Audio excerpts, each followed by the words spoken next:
Hello, good afternoon. Good afternoon, good afternoon. How are you guys?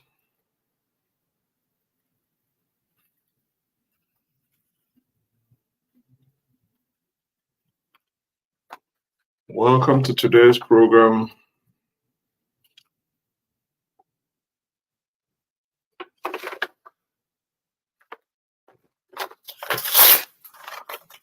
How are you guys doing? Welcome to today's program.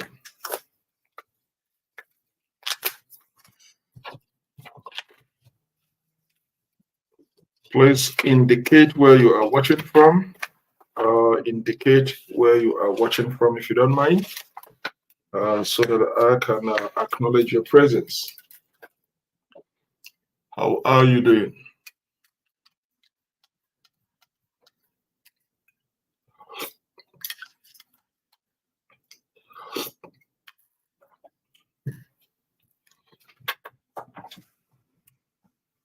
You are welcome to this afternoon program. What is type 1? What is a type 1 diabetics diet? We're being specific on this topic.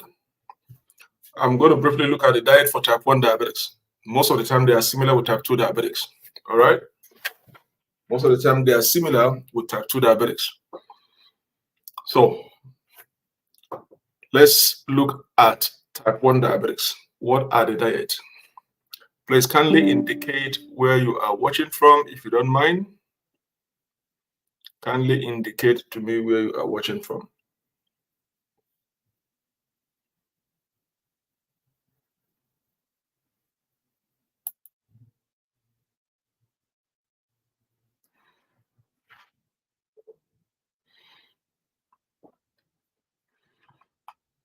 I see some people already on here. All right, we shall be discussing about what is a type 1 diabetics plan and type 1 diabetics diet. All right, as I was saying previously on my other videos, dieting plays a major role in managing your diabetics. Okay, dieting plays a major role in managing your diabetics. If you cannot manage your diabetics, or if you cannot identify what are necessary for you to eat, it's going to be very difficult for you to manage your diabetics. Okay, for your medication to work, your diet you have to eat a proper diet for your medication to work. You might drink your medication as long as you want. If you are not dieting properly, it's not gonna yield a result that you requested. So dieting is very, very important in managing your diabetics. Anything you have to do, first of all, dieting is very, very important. The way exercise is very important, same way dieting is very important. In fact, dieting has about 60% role in managing your diabetes, because that is the real problem that you are having because of the lifestyle, the kinds of food you are eating, and drinks, the kinds of drinks you are taking in the past that lead you to become diabetics. So in order to have a remission in your diabetics, you have to learn the art of dieting.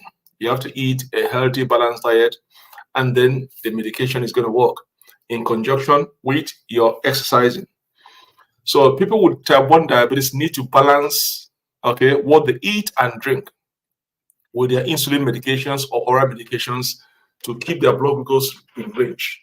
Managing blood glucose levels helps prevent further health complications. So what you eat and drinks, okay, must be in balance or must be in agreement with your medications. Chembo, you're welcome. Auntie Alice, you are welcome. All right. Alice, where are you watching? Where are you watching from, please? All right, Chembo, you are welcome. So, if you are living with type 1 diabetics or even type 2 diabetics, what you eat, what you drink must be in agreement, must be in balance with your medication. You can take your medication as long as you want. Okay, you're watching from Zambia, you are welcome. You can take your medication as long as you want. If your diet is not healthy, it is not balanced, your medication is a waste of time. The essence why you are diabetic today is because of the kinds of lifestyle you have been living in the past, or you are one of those unfortunate ones that is hereditary, something you get derived from your family. But lifestyle habits plays a major role why you may or may not become diabetics. So dieting is very important. Your medications must be in agreement, must be in the same level with your diet. You can't be drinking your medications and still eating those things they ask you not to eat, or you don't know how to count your carbs, or you don't know how to do portion control, or you don't know how to differentiate between a complex carb and a simple carb. So all those things matters a lot for your medications to work. All right. So people with type 1 diabetes need to balance what they eat and drink with their insulin medications or oral medications.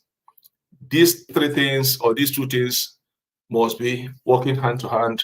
And then your exercising also, if also very important. So for instance, if you are not on medication, okay, as I said in the past, there are a lot of people who are not on medications. They are managing and controlling their diabetic situation with exercise and dieting. So let's take, for instance, you are not on medications. You are not on medication. If you are controlling or managing your diabetes through exercise, your exercise must meet the balance of what you eat and drink. You cannot go and exercise to control your sugar level, to shed your weight, and as soon as you walk out of the gym room, you are taking a bottle of Coke to drink. Okay? Or you go back home and you're eating white rice, white bread. You are drinking tea with milk and sugar. You just came out of the gym now, or you just came out of exercising. As soon as you get home, you are drinking tea with milk and sugar and with your white bread, or you're taking white rice, or you're taking your meal. So you see that the essence of your exercise is a waste of time. Okay, so your exercise must meet the need to balance with what you eat and what you drink. The same way with your medication. For your medication to be effective in managing your diabetes, what you eat, what you drink must balance with your medication for you to have a positive response to your treatment. Okay, so that is why dieting, exercising, all these are essential if you are living with diabetics. All right, and as I said to you guys in the past, if you're a diabetic, you have to be constantly moving around. If you're a diabetic, you need to be moving around. You don't need to be staying in one place for a longer period of time. You have to be moving around. You have to be physically active. Stay in one place as a diabetic does not help your situations. That is why as a diabetic, they encourage you to involve in physical activities. That helps to maintain your glucose range, and also that helps to lower your sugar levels because you are burning energy. But once you just stay in one place for a longer period of time, you are spiking up your sugar level, you are not helping matters. So you have to be physically active in order for you to get a positive result in managing your diabetes. All right. So keep walking. Don't be stagnant. Keep walking around. If you have a 9 to 5 job, you have to schedule within time limit intervals. Say every 1 hour, I have to get up for 5 minutes and walk around, and then come back and continue what you are doing. All those things will be part of your schedules in managing your diabetes. Diabetes is tedious, stressful. It is a continuous process. It's not something you do one day, the next day you stop. It's something you have to do continuously. You have to schedule your programs every day. This is what I'm going to do in the morning. The next thing, the next thing, the next thing. You don't do it one day and stop. You have to have a schedule. That's why they say live and manage. You are living and managing diabetes. It's a long-term chronic illness. You cannot just do one schedule today and live for the next 3 days, 2 days, you are off and come back again. It must be constant. You must have your own plan on how to manage your diabetes. All right. So what does a type 1 diabetics diet look like? What does a type 1 diabetes look like? Okay. We're going to be answering these questions one by one.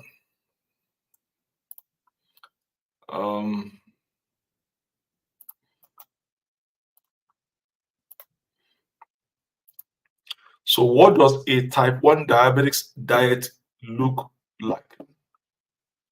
Okay.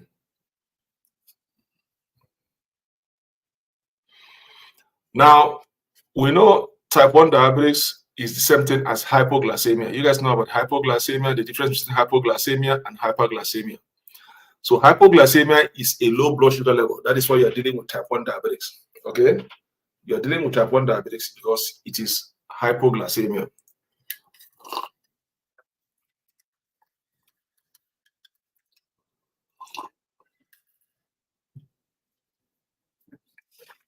Right? So this can occur if someone does not balance their food and insulin intake. When you are battling hypoglycemia, you are dealing with the fluctuation of your sugar level all the time.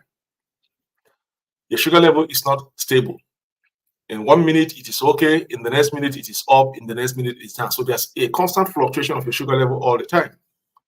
And again, type 1 diabetes is an autoimmune. Okay? Your immune system, mistakenly attack the cells, okay, that is responsible for producing insulin. That is type 1 diabetes. And that is why it is not stable. You are dealing with the fluctuation of your sugar level. Most of the time, your sugar level is low. Now, how do you identify what kinds of food that is good for type 1 diabetes? Okay. Now, there are several factors that can cause you to have your blood to dip down sharply. Insulin, the type of insulin you take can dip your sugar level to go down, or the type of medications you take, or the type of exercise you are doing can force your sugar level to drop immediately. And that is why if you are dealing with type 1 diabetes, you have to constantly monitor your sugar level to make sure it does not go down too far that it's going to cause you to faint or lose consciousness. All right. So now, therefore, people with diabetes need to eat regular meals and snacks. Daily physical activities should also be part of their lifestyles. Okay. Now, eating regular meals and snacks have to be in portions. Okay. You got to portion your food. I've said it several times. So you guys, by now, for those that have been following me for a long period of time, know what we call plate and portion control. As a diabetic, gone are the days when you eat one large food at the same time, sit in one place, you finish a bowl of food. No. Once you're diabetic now, you're going to limit the amount of food you eat in the portion sizes.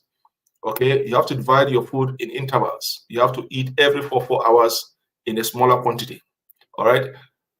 In the past, you can sit on a dining table and finish a heavy bowl of food. These are reasons may or may not why you become diabetic today, because you are eating a lot of carbohydrate. Those carbohydrates overworked your pancreas. They cannot cope up with the production of insulin, and then they give up. Because those carbohydrates are also sugar. Once you eat it, it breaks them down and convert them into glucose into your systems and then affect your sugar level. So now, once you're diabetics, you have to also learn how to practice portion control. Portion control is very, very necessary. You don't eat one large food at the same time. You got to space your food every 4 hours in a smaller quantity, and it must be balanced. In those food, again, you have to also learn how to count your carbs. Now, so as a type 1 diabetes, okay, you need to eat regular meals and snacks all the time. And then daily physical activities should also be part of your lifestyles. Now, eating a healthy diet can help people with type 1 diabetes maintain a moderate weight and keep their cholesterol and blood pressure within their target range. Not only are you managing your diabetes, you're also taking care of your cholesterol levels, and you're also taking care of your blood pressure levels. Remember, uncontrolled diabetes, if you're not controlling your diabetes, okay, if you are not controlling your diabetes, there's the tendency or the probability that it might lead you to have bad cholesterol, high cholesterol, and also become hypertensive when you have a high blood pressure, because you are not controlling your diabetes.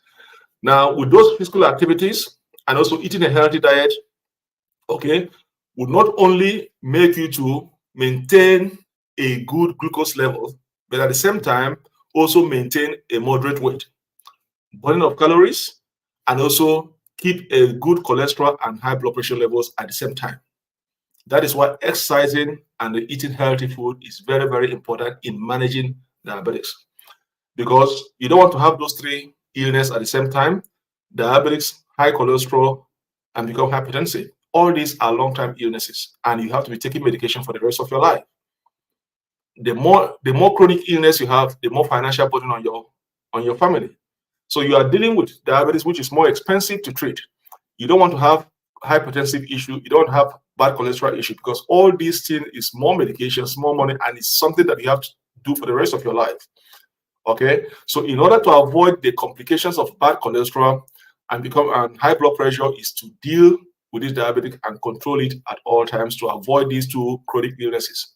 So people may find that they can still enjoy some of their favorite food. Having diabetes does not mean you cannot enjoy your favorite food. You can still enjoy your favorite food, but the question now is, will you be disciplined to know the limit you can take? Minding counting your carbs. So being diabetic does not mean you cannot eat your favorite food. You can still eat your favorite food, but the question now is, will you be disciplined enough to know the limit and then counting your carbs? All right, and then practice your portion control. So you may still enjoy some of your favorite food, but in smaller portion or less often. Smaller portion, but let it not be consistent. Yes, you eat your favorite food today, don't go for the next day, don't go for the next day. You know, it's not something you have to do often. Maybe once in a while. I call it private cheating. You know, once in a while, you go back to your favorite food, eat it, and then stop there. You don't make it consistently all the time. Maybe you eat your favorite food today, in the next 6 months, you go back again. That is okay. And then you know your limit when eating your favorite food, that it has to be, you have to also practice your portion control. And again, make sure it is not often consistently. Don't go back to the previous habit that lead you to become diabetics. So there is no standard diet for type 1 diabetes or type 2 diabetics. Okay, people can plan their meals according to their own living standard. There is no specific meal they say this is for type 1 diabetics. But one thing in common with type 1 diabetes and type 2 in terms of dieting is most of them are similar. Now, when you are dealing with type 1 diabetes in terms of your dieting, now what you understand is, make sure you identify what are the simple carbs and the complex carbs. You have to eat more of fiber food and less carbohydrate. You cannot stay away from carbohydrate because your body needs that carbohydrate for it to function properly. But you have to, first of all, identify. We have 3 classes of carbohydrate. As a diabetes, you have to go for the complex carbs, which is the fiber food that is rich in fiber. But still now reduce your carb intake by counting your carbs. Once you understand and differentiate between a simple carb and a complex carb food items, then at least you'll be able to identify, okay, now I can eat this. That is when you start, now, okay, you can eat this. How can I make it healthy? That's when your portion control comes in. That's when you start counting your carbs.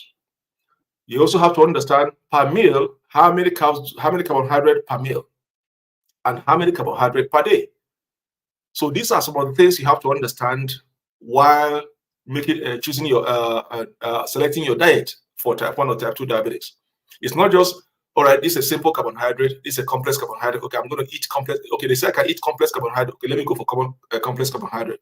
You also forgot that those complex carbohydrate is still control. Most of those things contain carbs in them.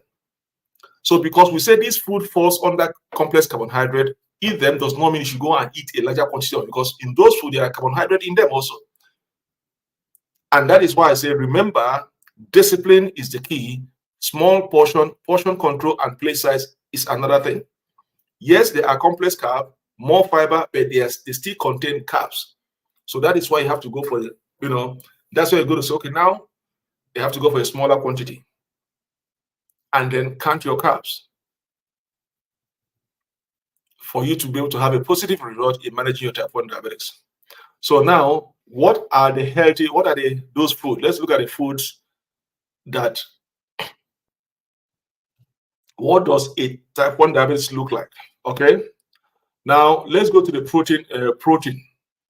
protein foods. Okay.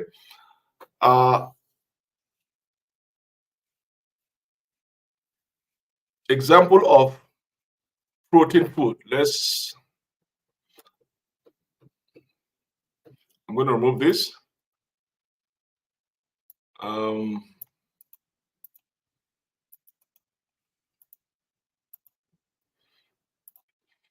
So let's choose healthful protein foods. Okay, let's choose healthful protein foods. What are the examples of protein foods?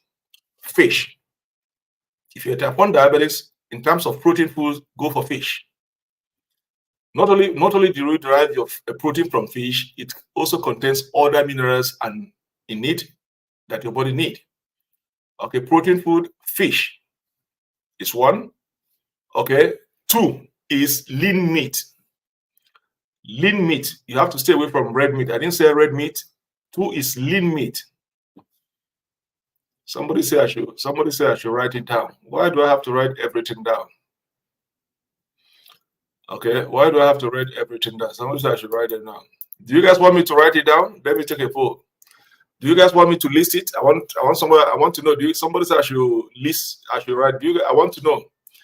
Do you guys want me to list it one by one? Write it down on the comment section.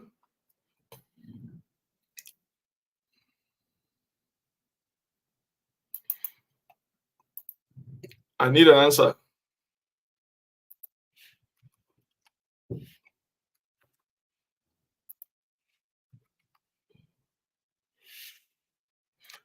Do you guys want me to list it, the protein food, or should I just say it? Because somebody said I should write it down. There are a lot.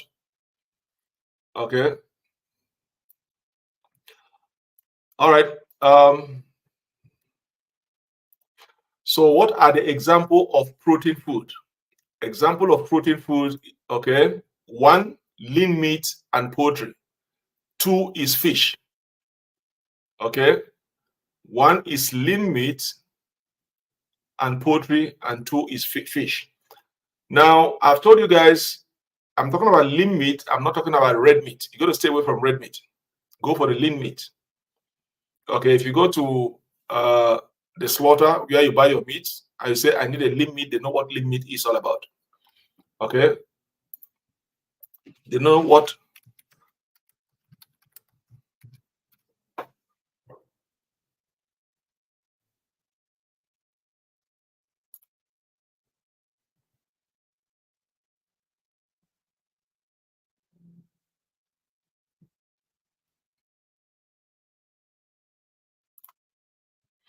Okay? So when you tell them lean meat, they know what is lean meat. And you guys understand what lean meat is all about. Okay? Lean meats are those, there is a section of meat. It does not contain no fat. That's why they call it lean meat. You know, some meat, when you see some meat, you see some fat, those white fat attached to them. Those are not lean meat. Lean meat, a real lean meat, you see there will be no fat in it. Okay? They contain relatively low fat or no fat at all. They are something like a skinless chicken, turkey, okay, or pork. Okay, but there is no any iota of fat in it. Okay, so that is what is called lean meat. They have relative no fat or no low fat or no fat at all. So when you say lean meat, you go for it. I've said to you guys about poultry. When you're looking for a poultry, do not go for the go to the poultry farm to buy your chickens. Always go for the free range. The poultry farm chickens are processed with chemicals. So you don't want to go in that area. If you want a chicken, go for the free range chickens. And the same thing applies to the eggs. Don't go and buy egg that is from a poultry farm. Instead, go for the free range chicken and get the natural egg. So the examples of protein is 1, lean meat, 2, fish. Okay.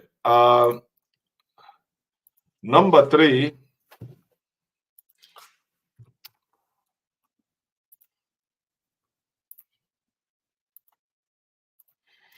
Number 3 is egg. Okay. Number 3 is egg. Number 4 is beans and lentils. These are proteins. I'm discussing examples of helpful proteins for type 1 diabetics. They are dieting. And I said number 1 is lean meat and poultry. Number 2 is fish. Number 3 is eggs. Number 4 is beans and lentils. Okay. Now, some of the examples for, just hold on. I don't know why these guys want me to write everything down. It's not easy to write all this thing down.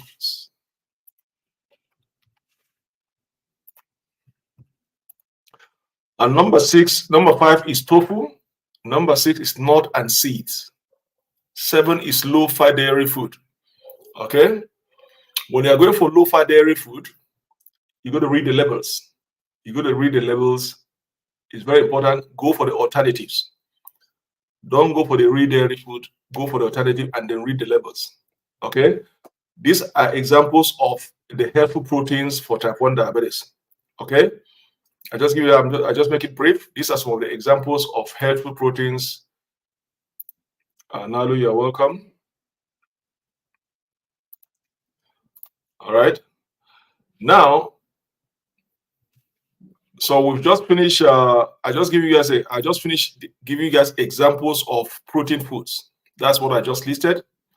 Example. Let me go back again and repeat it. Examples of protein food for type 1 diabetics. I say 1 is lean meat and poultry. 2 is fish. 3 is eggs. 4 beans and lentils. Okay, and then 5 we have tofu, nut and seed, and low-fat dairy foods. Okay, now the next one after the protein is you have to, if you're type 1 diabetes, you have to eat a lot of. Let's go to now. After the protein, another type of diet for type 1 diabetes is eat plenty of non-starchy vegetables. Okay, so now you know examples of proteins. You look for eat plenty of non-starchy vegetables. Okay, so if you're living with type 1 diabetes, your diet should include non-starchy vegetables in their diet. Okay.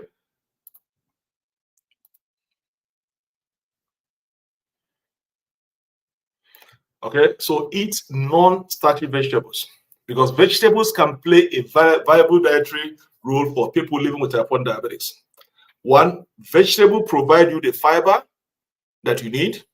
It provides you the antioxidant that you need and other nutrients that can help manage inflammation. Okay, when we are dealing with inflammation of your nerves, support weight loss, and also boost overall health conditions. That is why you have to eat a lot of non-starchy vegetables. Okay.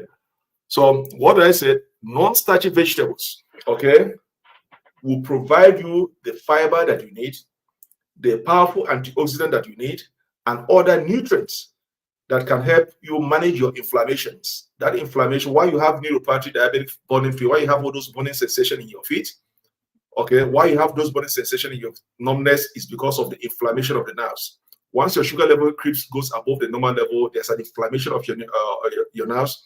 When your nerves inflame, that's when you start having those burning sensations. Okay, so when you eat a lot of vegetables, non-starchy vegetables, not only does it provide you the necessary fiber that you need, it comes with also the powerful antioxidant and other nutrients that can help you manage your inflammations, support weight loss, and also boost your overall health conditions. So eat plenty of non-starchy vegetables. Okay. Now.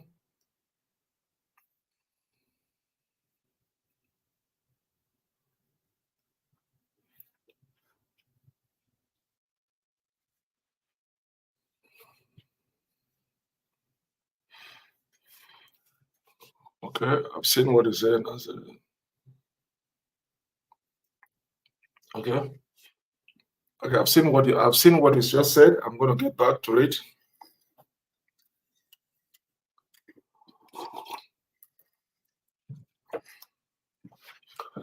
Non-starchy vegetables. Okay, I've said it. They are fibers. Okay, and they have less effect on your blood sugar levels than starchy vegetables. Okay, non-starchy vegetables. I'm going to give you guys an example of non-starchy vegetables. But remember, we have 3 types of carbohydrate. Sugar is one carbohydrate. We have 3 types of carbohydrate. Sugar is one. It's a simple or refined carbohydrate. Then we have starch. Starch as another type of carbohydrate, and then we have fiber. So when you are looking for vegetable, go for non-starchy vegetable. Don't go for starchy vegetables. Go for non-starchy vegetables. Remember, starch is one form of carbohydrate. So if you're looking for a vegetable, don't go for a starchy vegetables, rather go for non-starchy vegetables, because those non-starchy vegetables are rich in fiber and have less effect on your blood sugar level than starchy vegetables. Okay, now let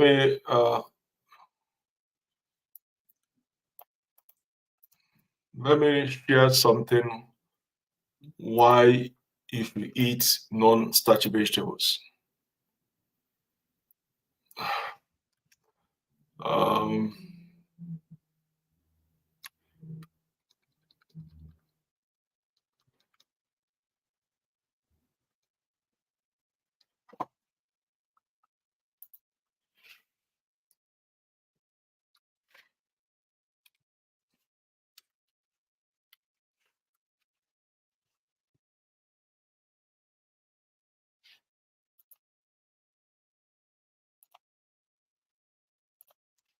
okay.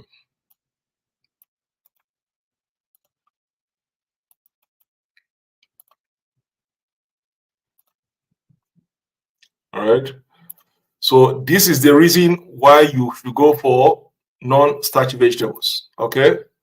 The reason why you should go for non-starchy vegetables is that vegetables can play a valuable dietary role for people living with type 1 and type 2 diabetes.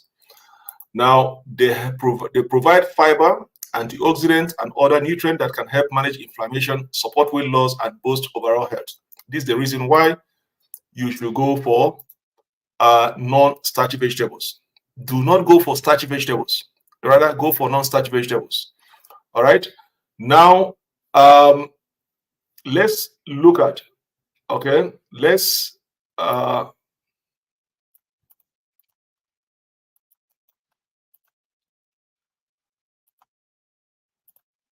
Okay.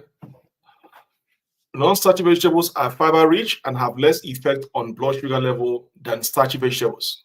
So I'm trying to differentiate so you don't go and start eating starchy vegetables.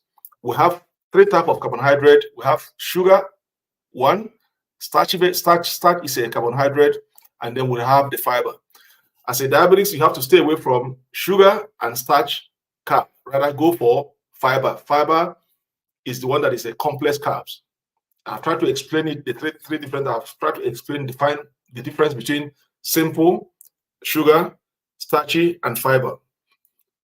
As a diabetic, go for fiber vegetables, which is non-starchy vegetables. So let's look at the examples, okay? Let's look at the example of, if you're dealing with type 1 diabetes, you have to eat plenty of non-starchy vegetables. I've given you guys an example of protein food. Let's look at what makes non-starchy vegetables. Okay. I'm trying to.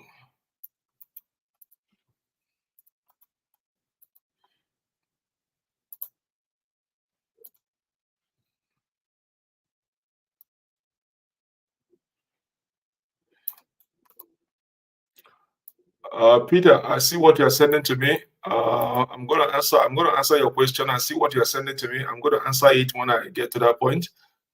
So, number one example of non-starchy vegetables.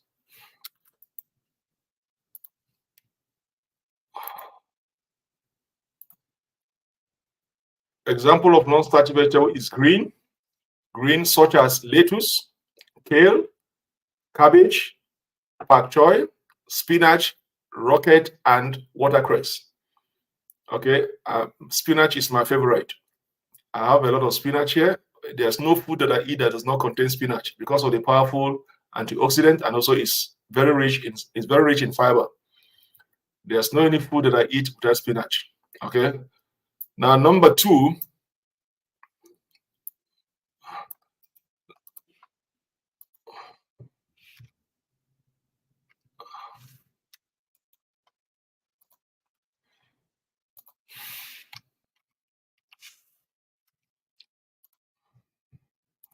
Number two and three is bell pepper, zucchini, and eggplant.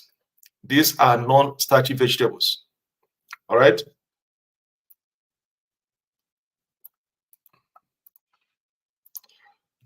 Let's look at this one here.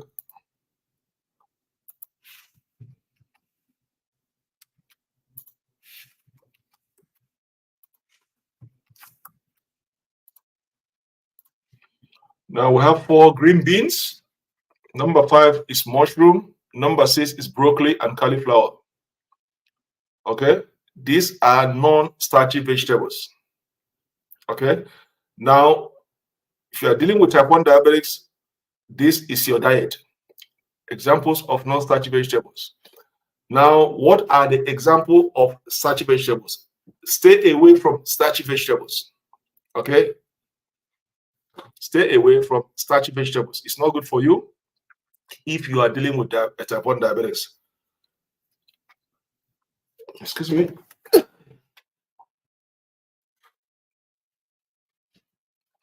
If you are dealing with type 1 diabetics, stay away from starchy vegetables as a diet. What are the examples of starchy vegetables? Potatoes. Okay, the white potatoes, pumpkin. Okay, pumpkin, corn, sugar. All right.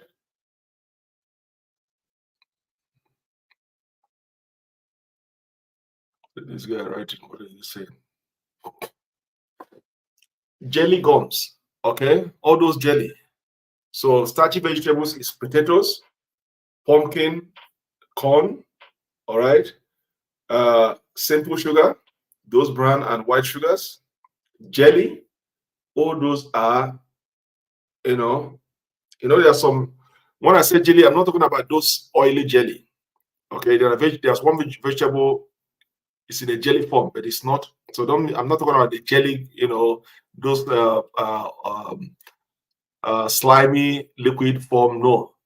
Okay, there's a vegetable. I'm going to search for it, but there's a vegetable. It's in the form of jelly, spiral. All right, those are starchy vegetables. You're going to stay away from it. So instead, concentrate on non-starchy vegetables. Now, if you're able to understand, we have 3 types of carbohydrate. We have the simple sugar, we have the starch as a carbohydrate, and we have the fiber. Now you can differentiate that. Okay, as a diabetes, I stay away from sugar. It's a refined carbohydrate. It's going to spike up my sugar level. Starch carbohydrate is neither simple, it's neither fiber. It takes both. It's in between. Okay. The simple sugar, your body can break them down easily as we are taking it. Starch, it takes a little bit of fiber, a little bit of simple sugar. On the starchy vegetable, your body can break it down, but it's not as fast as simple sugar. But the one that your body cannot break down at all, even though you are eating them, is the fiber. That is why they say if you're a diabetic, eat more fiber and less carbs. Eating a lot of fiber, fruit, and vegetables is not going to spike up a sugar level. Rather, it's going to maintain, overall health conditions. All right. It's not going to affect your sugar level. All right. At the same time, avoid those complications. So that is why you have to go for fiber, eat more fiber food and less carbs. Now, as a warning again, you have to go for non-starchy vegetables. Do not go for starchy vegetables if you're battling type 1 diabetics. And I'll give you guys an example of starchy vegetables like potatoes, the white potatoes, the pumpkin, the corn, all right, the simple sugar, which are refined carbohydrate. Most of those processed food that are in a tin, all those food that are processed, that are in a tin, sealed in a can, those things are going to help to spike up your sugar level. Okay, so that is it. So we're talking about protein, and then we're talking about eating more of non-starchy vegetables. If you are battling with type 1 diabetes, those are your diet. Let's go to the third one. The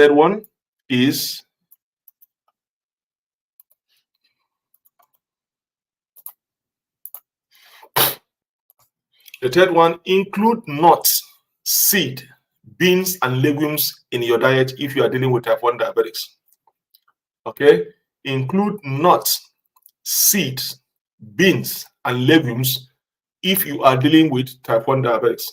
Remember, we are discussing what are the diet for type 1 diabetics.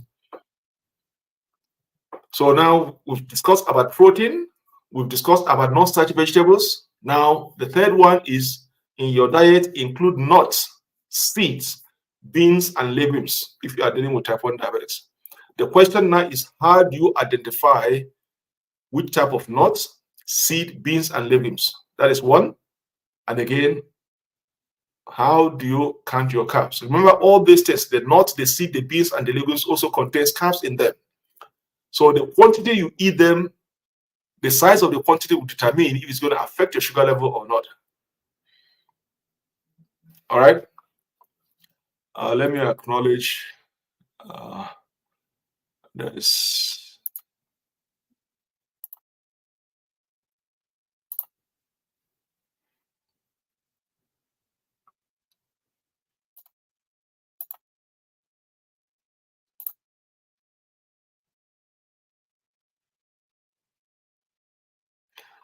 Yvonne, you're welcome. Neka, you're welcome.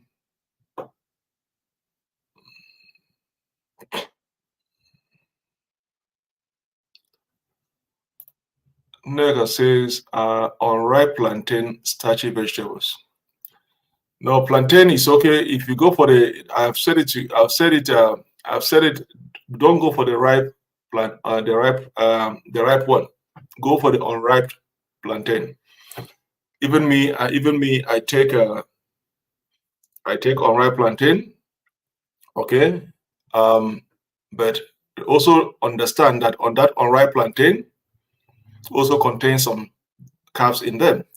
The question is not the unripe plantain. The question is the amount that you consume.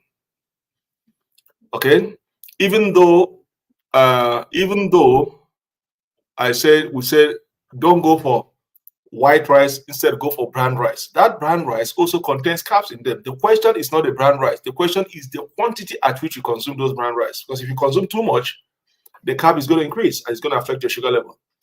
But one thing about brown rice, brown bread is that they contain, the item they are made of contain more fiber and less carb in them. The carbs in them are small than when you go for a white rice. White rice is all about carbs.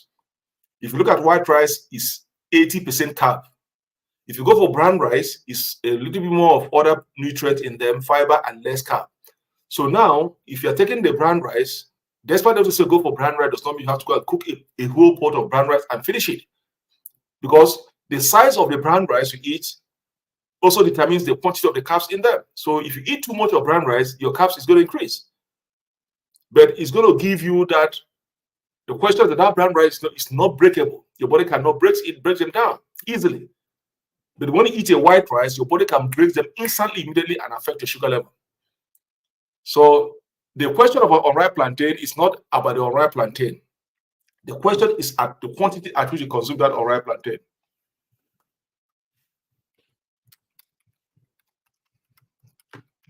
Do you get me, Nega?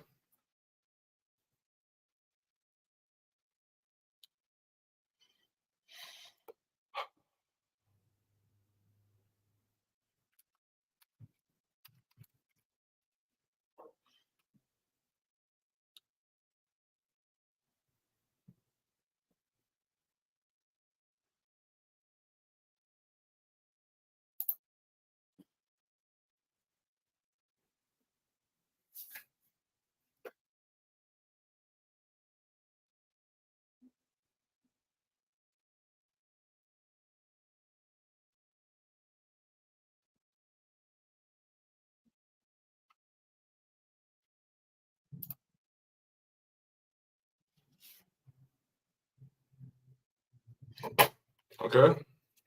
So that is it. So to answer your question, okay, about if unripe plantain is a starchy vegetables, okay.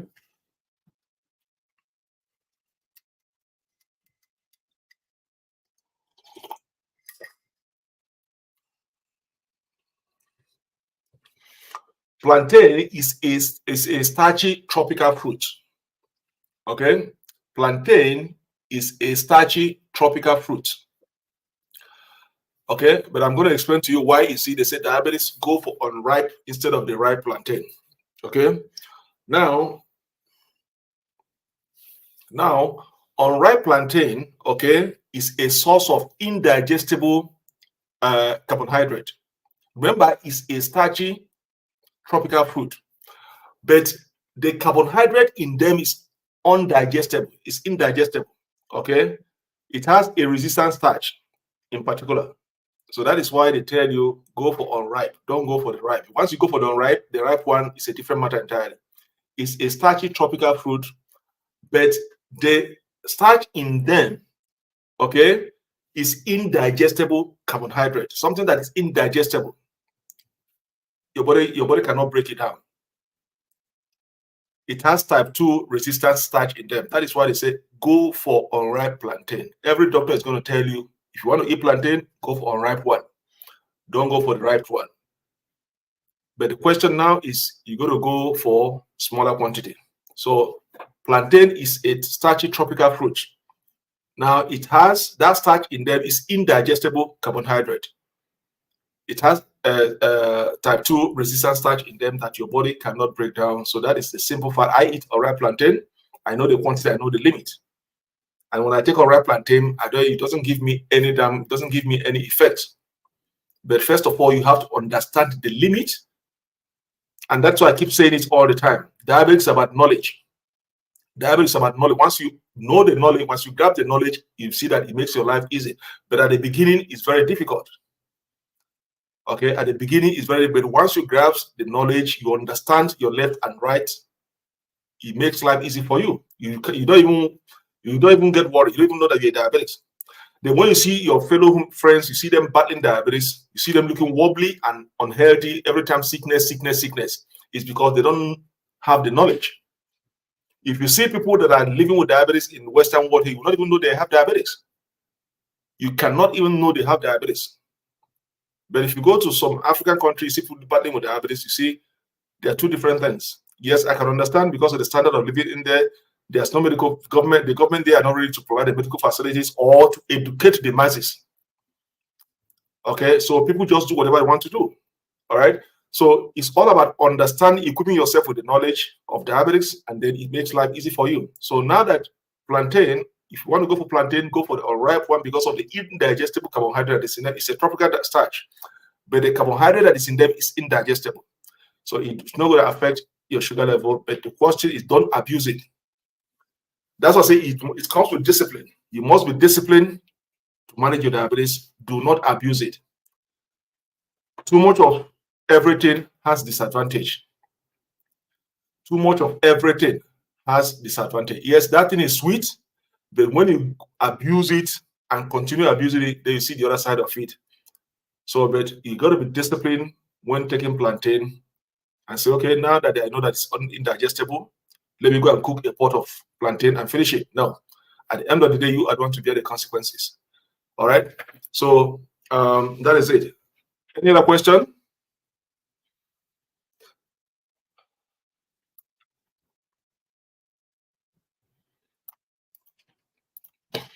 You want me to write it? Why, Peter? Why do you want me to write what I just said? Why do you want me to write it? It's not easy. What do you want me to write?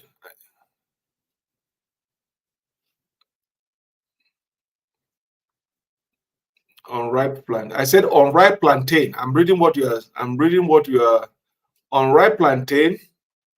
Okay, I say unripe plantain is a tropical starch. I mean, starchy tropical fruit. Okay. Now, I'm trying to explain, and then you keep typing. Can you just stop typing and let me answer your question? I'm seeing what you're typing here. Send it over here. Unripe plantain is a starchy tropical fruit. One. All right. Are you, Peter? You're giving me a headache.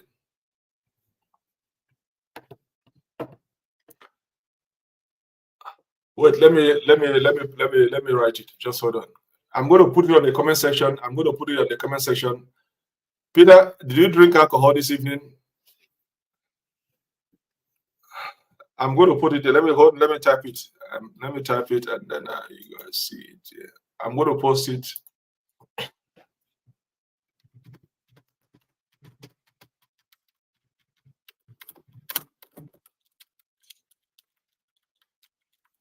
All right, blind. This is also to research.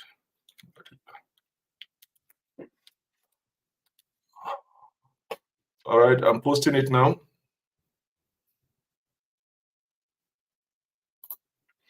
Did you see? I'm posting it on the screen. It's going to appear on the screen now.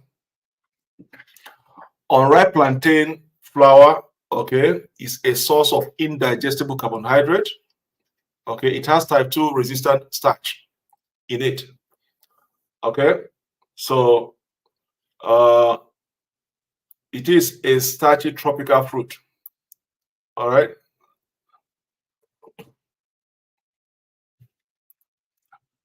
All right, I'm going to go leave this one now. Let's see.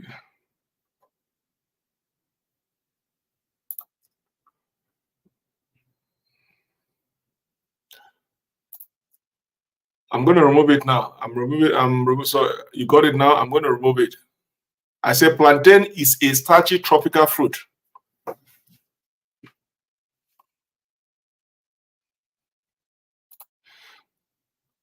All right, I see some people that are joining here. Neka, I believe I've answered your question. Yoven, do you have any question for me? Nalu, do you have any question for me? Salome, please, how about cucumber? Salome says, how about cucumber? Yes, cucumber is good. Cucumber is like water. There's no difference between cucumber and water. You can take as many cucumbers as you want. It's not going to affect your sugar level. It's fortified with fiber. Among all the fruits, cucumber is one that is 90% fortified with fiber. Among any food we are going to mention, okay, cucumber is one fruit that is fortified with 95%. There is no difference between cucumber and water. So you can take as many cucumber as you want. It's not going to affect your sugar level because cucumber is just 100% water. Okay, so cucumber is a good source of diet. If you can have a lot of diet in your fridge, take it when you are hungry, that's okay. Cucumber is very, very good. Okay. So Salome, cucumber is very, very good. All right. Samreta, I believe I've answered your question, Salome. Let's go to Samreta. Hello, Dr. Samreta. You're welcome from Sierra Leone. You're welcome. Is Kai pepper with olive?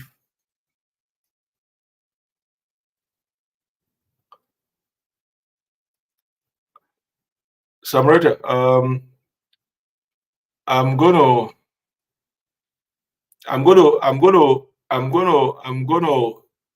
remove. I'm gonna remove. All right. So, Morita, to answer your question, I'm going to talk about neuropathy. I'm going to ignore the olive oil and the K pepper and then the heel. The heel, the olive oil heel. I'm going to stop there. I'm only going to talk about neuropathy. I'm going to ignore the other sentences there that you write because I'm going to ignore the other sentences that you write, and I'm going to only discuss about neuropathy or answer you about neuropathy. Why I say I'm going to ignore the whole sentences and deal with neuropathy, because why I'm going to deal with neuropathy is, I think yesterday was Monday. I didn't do any lives. It's on Sunday that we did a live session on Sunday. And on Sunday, the Sunday topic I discussed about, it's about diabetic feet and amputation. Okay. That's what we will discuss on Sunday. The video is on my page. I want to know who is still there, because there's somebody I'm monitoring. They just show in and disappear. If you are still watching, can you just announce your presence? If you are still watching, announce your presence. I want to know those that are still with me. All right. Now, Samoreta, to answer your question, all right, I said I'm going to ignore the whole sentence and deal with neuropathy.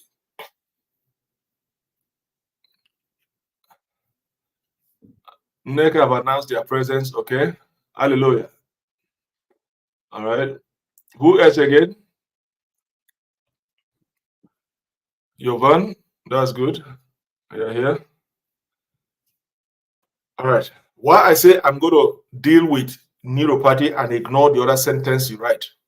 Your question is important, but I want to enlighten. I want to say something.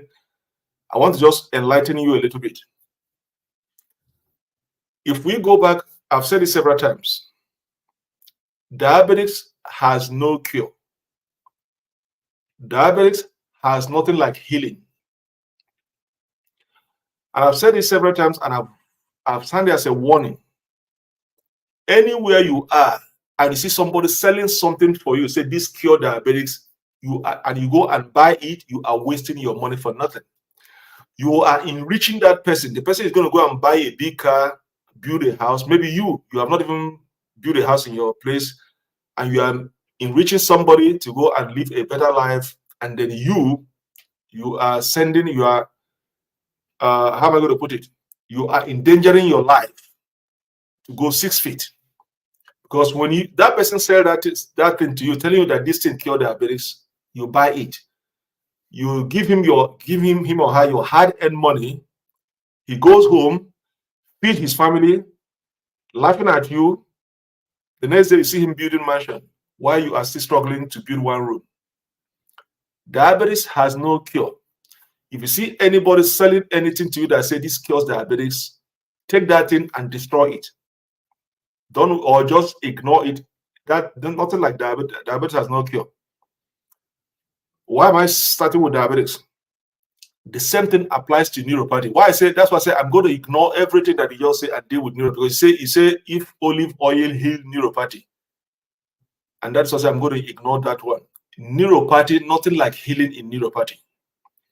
You cannot cure neuropathy. Neuropathy cannot be cured because it's as a result of diabetics. If you want to cure neuropathy, you have to go and find a medication that can cure diabetes, and that takes care of all this neuropathy. It's like a malaria. They give you an injection for malaria, it goes and kills all those viruses, those viruses, and then you are okay. You don't feel cold, you don't feel any feverish anymore. Okay? You are not weak. The same thing applies to neuropathy. Nothing is going to heal neuropathy. You can, that's what I say, all this, you say K pepper and olive oil. Anybody advising you that if you take K pepper and olive oil, it's going to heal neuropathy, you're just wasting your time. Can you live and manage neuropathy? Yes. That is what we discussed on Sunday. There are a lot of medications out there. You have to go and watch the video I did on Sunday about amputations. And I even gave about 5 medications on that video. There are a lot of medications that you can take to temporarily relieve the symptoms of neuropathy. Okay, but once your sugar level goes up again, those symptoms comes back. Those burning sensation, those damaging of your nerves come back again. That is why nothing heals neuropathy. The only way to heal or cure neuropathy is, first of all, get a medication that can cure diabetes. So once you get rid of diabetes, you don't have issue of neuropathy. So there's no way you can heal neuropathy and leave diabetics. Why you are having neuropathy is because of your diet. You are not controlling your sugar level. And once your sugar level goes up, what happens while you are having those burning sensation in your feet, in your arms, or those tingling and numbness in your feet, is that when your sugar level goes up, there is an inflammation of the nerves. The nerves that are connected to your legs, the blood vessels get inflamed. There are some nerves that you cannot see with your naked eye except with microscope. So when your sugar level goes high, it inflames those nerves. And once those nerves are inflamed, you start feeling those burning sensation, those numbness in your feet, like they put fire around your feet.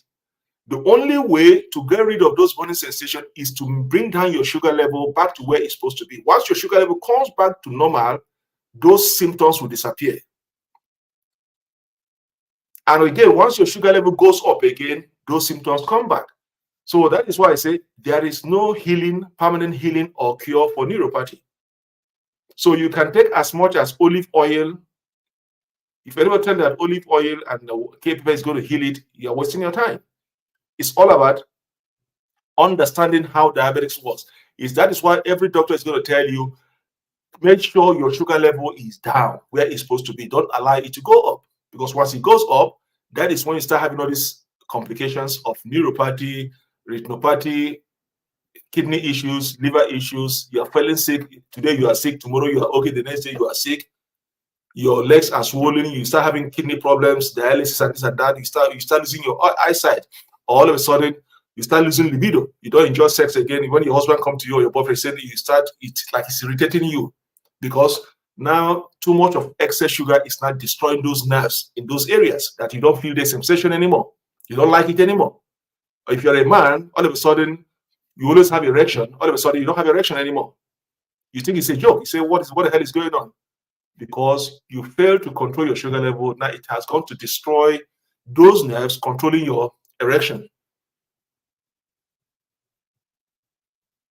Okay, so neuropathy, nothing heals neuropathy, but there are medications out there that doctors can prescribe to you, like paracetamol, Panadol, Lanaken. I mentioned a lot of them yesterday on Sunday, that can temporarily relieve the pains of neuropathy, but that does not mean it is cured or healed permanently. Once your sugar level goes up again, those symptoms comes back. So Samrata, I believe I've answered your question. Okay, so it's all about understanding how diabetics works. Do not allow your sugar level to go up. If it goes up, you start getting the symptoms of neuropathy. If you start seeing those symptoms of neuropathy, try to force your sugar level to come down. Once your sugar level comes down, those symptoms of neuropathy disappears. Okay, so but if anybody tell you if you mix K-pepper with olive oil, it's going to heal neuropathy, you're just wasting your time. All right. So I believe I'll answer your question. Samrata, did you get me? All right. Let's go back to what we were discussing before. Anybody that has any other questions should send their question to me. All right.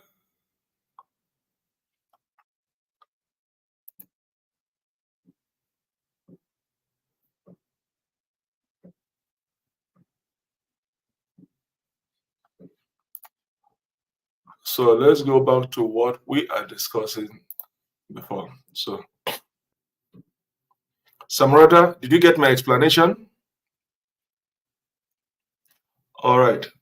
Alex, you're welcome. Now we've discussed about protein and we discussed about non-starchy vegetables. So now I was about discussing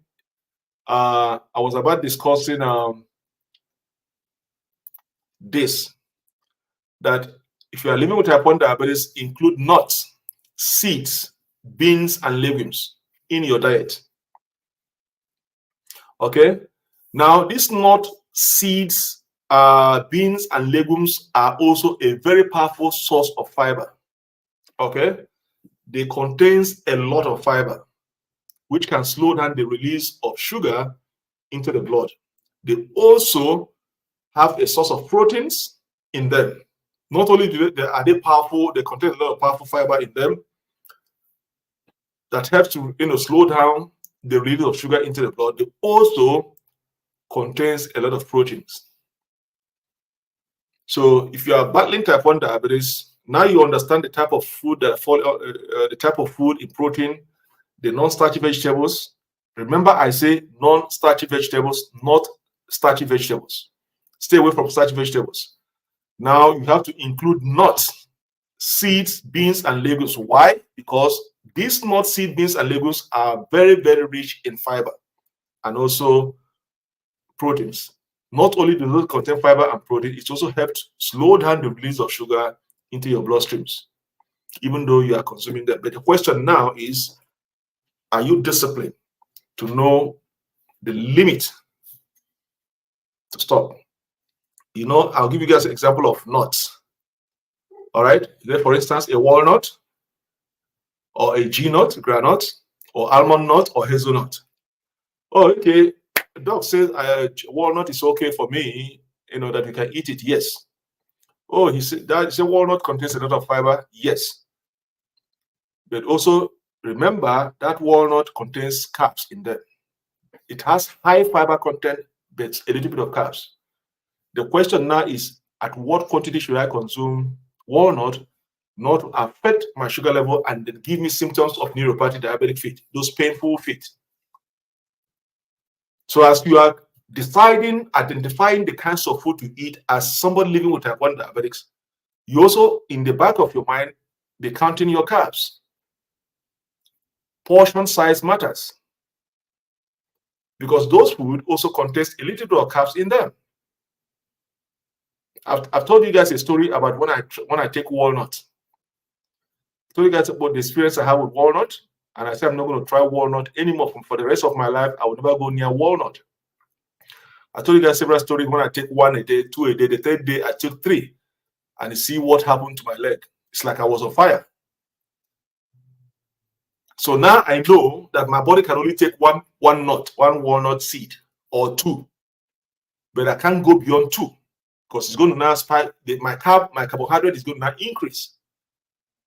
But whether 1 or 2, I've said walnut, bye-bye. I will never go near walnut for the rest of my life because the experience that day was so bad that I said, okay, walnut, no more. So even though those walnut, Brazil nut, almond or hazelnut or G nut are powerful, has powerful fiber and protein in them, and also slows down the release of sugar into your bloodstream. The question now is, at what quantity should I consume them in order not to affect my sugar level while battling type 1 diabetics? So you're going to also be disciplined in counting your carbs. All right. So I'm going to give you guys an example of nuts, seed, beans, and legumes. Let's see what.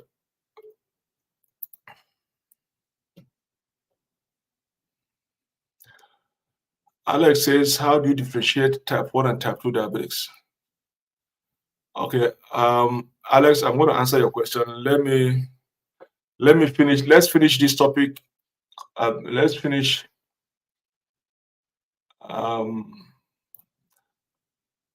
Alex, let's finish this topic and I'll answer your question because this one has been sitting there since. Okay. So now let's look at nuts. Example of nuts. Okay. Example of nuts.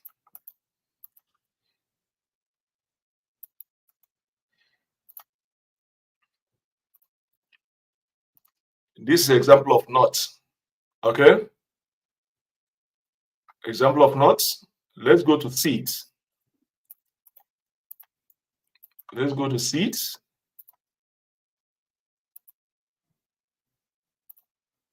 These are seeds. Okay. These are example of seeds.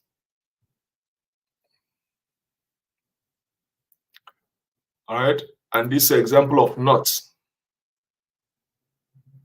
Don't forget the G nut. I didn't include the granules there. All right. So this is an example of nuts, and this example of seeds. Let's look at example of beans and legumes. Example of beans and legumes.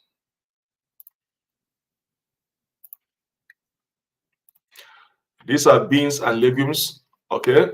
These are the beans and legumes. You have the black beans, the kidney beans, the pintos, the lentils, and the decabozo beans. Or we have also the black eyed peas.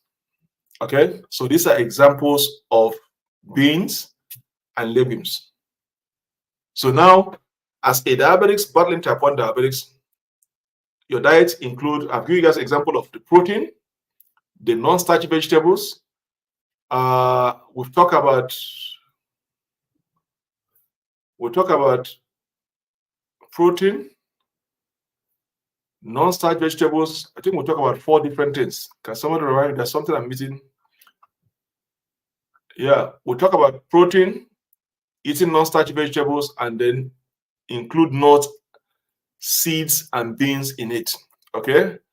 So now the next one we are going to go is The next food item is this.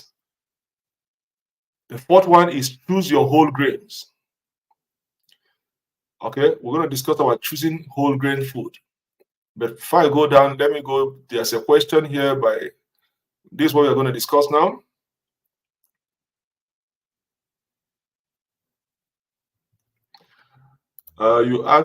Alex asked how to differentiate type 1 and type 2 diabetics. And then you said you got injured a month ago, but it was treated after 1 week. Am I type 1 or type 2 diabetics? Okay, if you want to know the difference between type 1 and type 2 diabetes because you got injured a month ago and then it heals after 1 week. Now, that tells me one thing, okay? I know you, Alex, I know your genesis because you've been following me for a long time. I know your diabetic status, okay?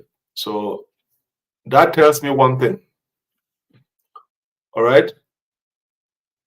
That you got injured a month ago and after 1 week, it got treated. Now, I want to, Alex, when he said treated, I want to be very, very careful in answering this question.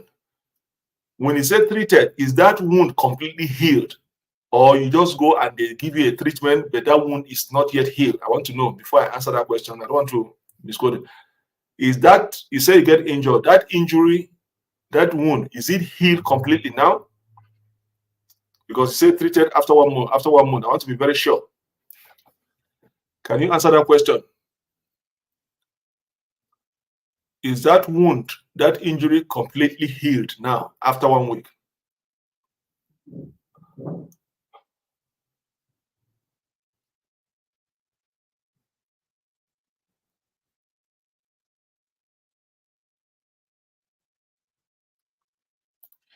Okay. Now, okay. Now that tells me one thing. Okay, because I know the last time I know the last time we talked. That tells me one thing, that you are managing your diabetics very, very well. Okay? That tells me that you are managing your diabetes very, very well for your wound to heal after 1 week. Because if your sugar level is high, constantly high, there's no way your wound is going to heal after 1 week. Okay? But if you have your wound heal after 1 week completely, that tells me something, that you are taking your treatment seriously and that your sugar level, you are controlling your sugar level very, very well. That is one. So whatever you are doing to get a total healing within a week, that's fine. I also when I last, a couple of weeks ago, when I go to the gym, I got injured in the gym, but and then I got a small laceration on my foot, but my wound healed within 2 days. Within 2 days, the thing completely healed up. Okay, because I was watching that wound, but within 2 days, it was dry. So for your wound to heal after 1 week, that tells me you are managing your sugar level very well. Because if your sugar level is still very, very high, it's not going to heal, because it has to do with your white blood cells. And once your white blood cells are weakened because of too much sugar, they will not be healing. Now, you want to know the difference between type 1 and type 2 diabetics. Getting injury does not determine the type of either you're type 1 or type 2 diabetics.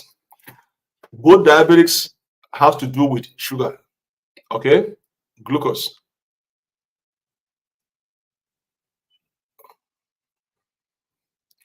Both diabetes have to do with glucose. Now, the difference between type 1 and type 2 diabetics. Type 1 diabetics is autoimmune. Okay? Now, type 1 diabetes, you are dealing with a fluctuation of sugar level all the time. You are insulin dependent. You are dependent on insulin most of the time to boost your sugar level up. Because when you are dealing with type 1 diabetes, your sugar level is always down. There's a fluctuation. It can be good in 1 minute, the next minute is up, the next thing it goes down. And then you start experiencing hypoglycemia symptoms to boost your sugar level up. So you are insulin dependent. One, if you are dealing with type 1 diabetes, you are not in oral medications, you are insulin dependent. to boost your sugar level up. 2 is an autoimmune disease. 3, okay, type 1 diabetes is when your immune system mistakenly attack the cells that are responsible in producing that hormone insulin. So your body mistakenly attack itself and cause a problem to that cell, that organ that is responsible in producing that insulin that you need to regulate your sugar level. That is type 1 diabetes. So I'll give you 3 things about type 1 diabetes. 1 is an autoimmune disease. 2 is an insulin-dependent disease. When I say insulin-dependent, is that because you are dealing, most of the time, you are dealing fluctuation of sugar level. You are dependent on insulin to boost your sugar level up because your sugar level is always down, down, down, and then you have to boost it up. And then 3, it is when your immune system mistakenly attack the cells, the organ that is responsible of producing those insulin, okay, and cause a problem. And then the last one, the 4th one, it has to do with production. Type 1 diabetes is a producing, okay,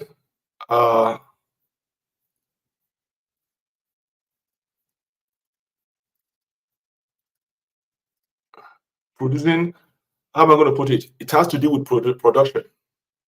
So what happened is that when you have type 1 diabetes, your body, your cells, your beta cells, your pancreas is not producing enough insulin that your body requires to regulate the sugar level in your bloodstream.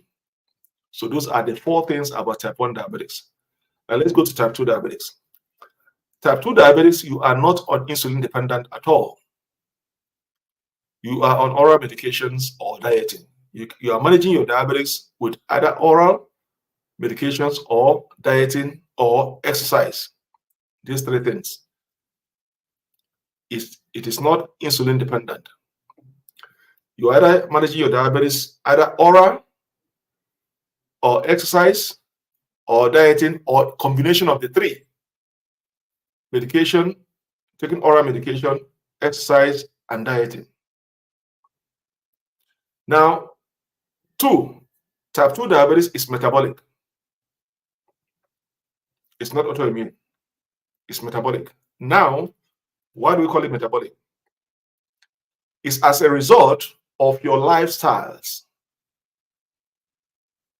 Your lifestyles that you lived in the past might be the cause why you are type 2 diabetics. When we talk about lifestyle, we're talking about the kinds of food you are eating, okay? The type of food you are eating, the kinds of drink you've been drinking in the past, that's what we classify as lifestyle. Or the cause of why you have type 2 diabetes, it can be genetics, something you inherit from your family, or environmental factors. Now, type 2 diabetes is called hyperglycemia. You are dealing with high sugar level all the time. So when you have type 2 diabetes, you are dealing with high sugar level all the time. And then you are struggling to bring it down to the normal range. That's why it's called type 2 diabetes, because most of the time your sugar level is high, hyperglycemia. And then the last one is, all right, when you are dealing with type 2 diabetes, you are dealing with functions. Okay, you are dealing with function. All right, when you are dealing with functions. It means when you have type 2 diabetics, it's like your body is producing more than enough insulin, but your body doesn't know how to use that insulin to correct the excess sugar in your bloodstream. Remember type 1 diabetics, your body is producing less insulin. So that less insulin is not enough to control your sugar level. But in type 2 diabetes, your body is producing more than enough, but your body doesn't know how to use that insulin to correct your blood sugar levels. So that is the difference between type 1 and type 2 diabetics. All right, Alex, you understand the difference of type 1 and type 2 diabetics? Now, Alex, I believe I've answered your question. Now, I've talked about insulin dependent on type 1 diabetics. And then on type 2 diabetes, you are on medications. your medication on type 2 diabetics. All right.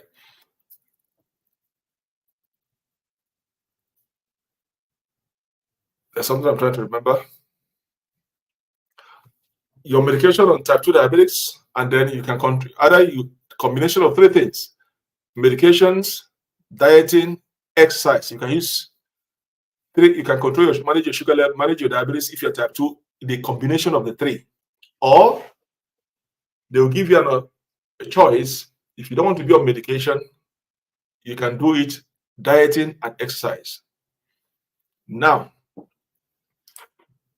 when we talk of type 2 diabetics, all right, when we talk of type 2 diabetics, I think somebody have asked me that question before. Not on this program. If I can remember, somebody have asked me that question before about being on insulin on type 2 diabetics. I'm trying to remember the question, but I know somebody have asked me that question before on type 2. Now, I've seen doctors using insulin, combination of insulin and medications for the treatment of type 2 diabetics. Now, let me say something. I don't use that pattern. I don't use it at all. It depends on the doctor. Remember, I always say, it depends on your doctor.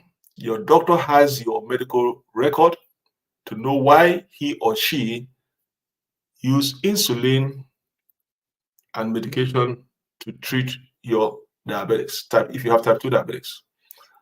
Now, let me just say something. Okay. Your doctor has your record. If a doctor uses, like in terms of insulin, for instance, some of insulin, there are certain insulin that you have to use two different types of insulin to manage your type 1 diabetics. Now, if you are being given, if you're on medication, started with medication, and then your result, I've so tell you your result says a lot, tells your doctor the trend, the direction where your treatment is going.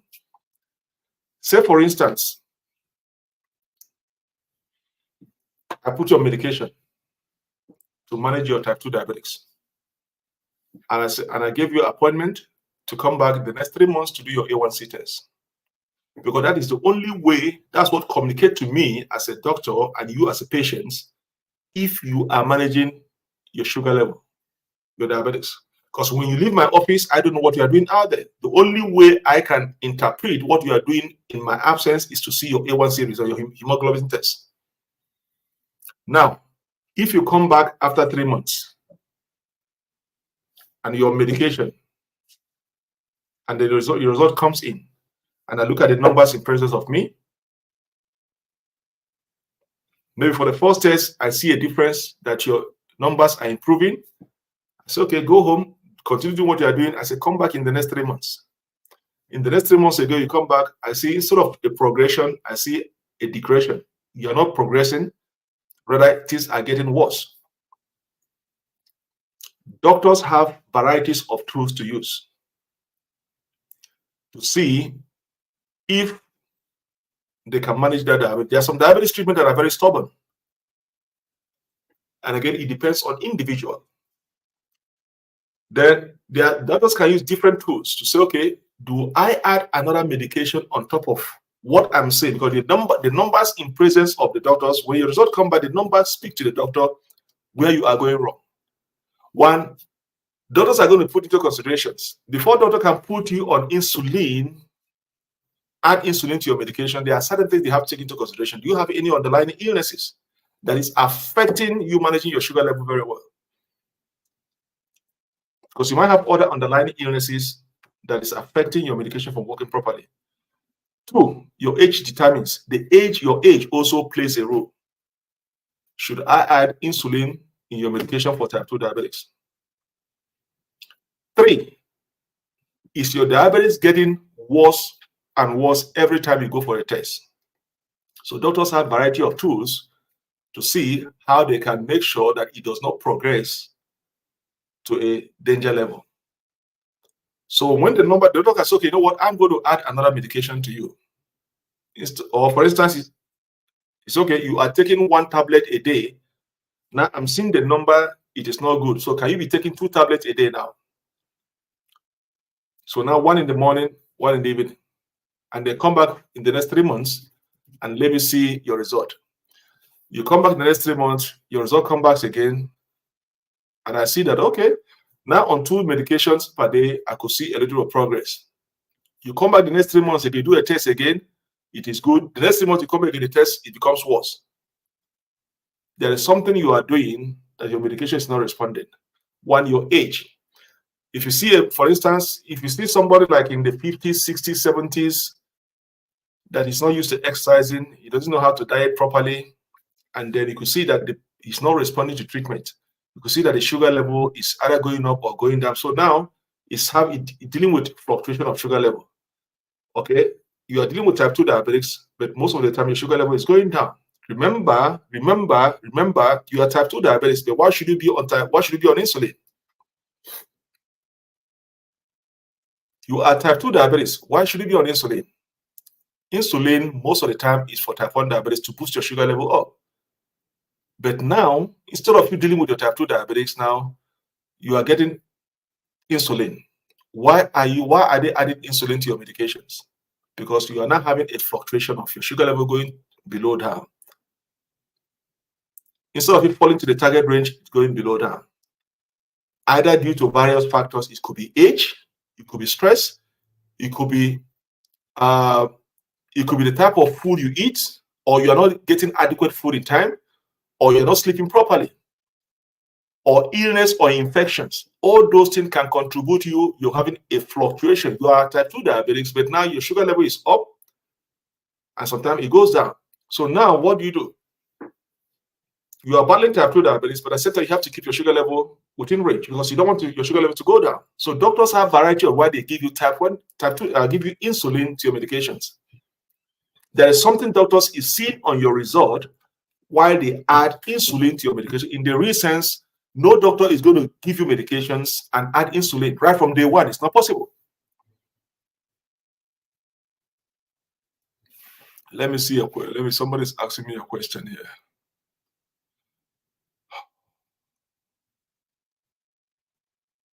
Yvonne is asking a question. It says, I take insulin in the morning and take metformin in the evening. Am I type 1 or type 2 diabetes? I take insulin in the morning and take metformin in the evening. Yes, that's what I'm trying to say. I just saw your question now. You are taking insulin in the morning and then you are taking metformin in the evening. That's what I'm trying to explain to you guys. Okay.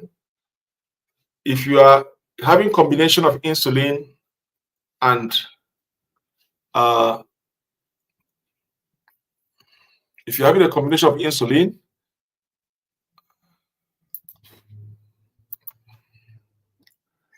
excuse me, sorry.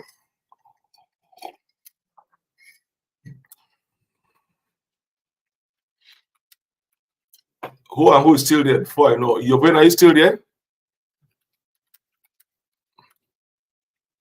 I want to know if you are still there. Nick, are you still there?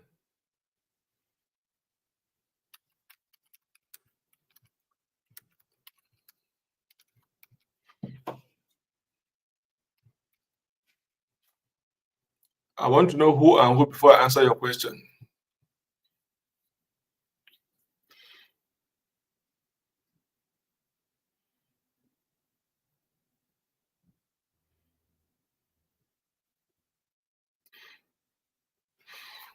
Okay.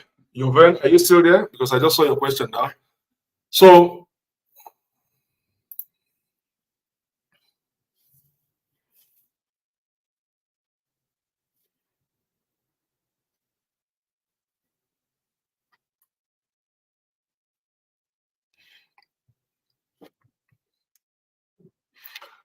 okay. So now, once you are, I just saw you one question. She's on insulin in the morning and take metformin in the evening. Okay. So I was trying to say there are different factors why doctors combine insulin and metformin. It could be age. It could be if you have any underlying illnesses that is affecting your treatment, that you cannot manage your sugar level very well, that you're having a fluctuation of your sugar level all the time. It could be other factors, but the most important thing is the numbers in presence of a doctor determines if I should start you or add insulin to the oral medication that you are taking. But insulin is never used as part of treatment in type 2 diabetes right from the go. At the later stage, they might add it, but it depends on the numbers coming from your A1C test.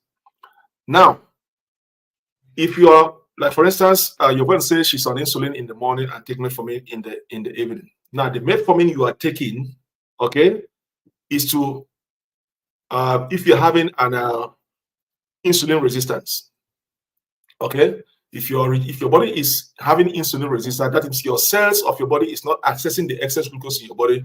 That metformin helps to resolve that issue of insulin resistance by allowing the cells of your body to have that excess glucose floating in your bloodstream, thereby reducing your glucose level to the normal range. That is why you take that metformin.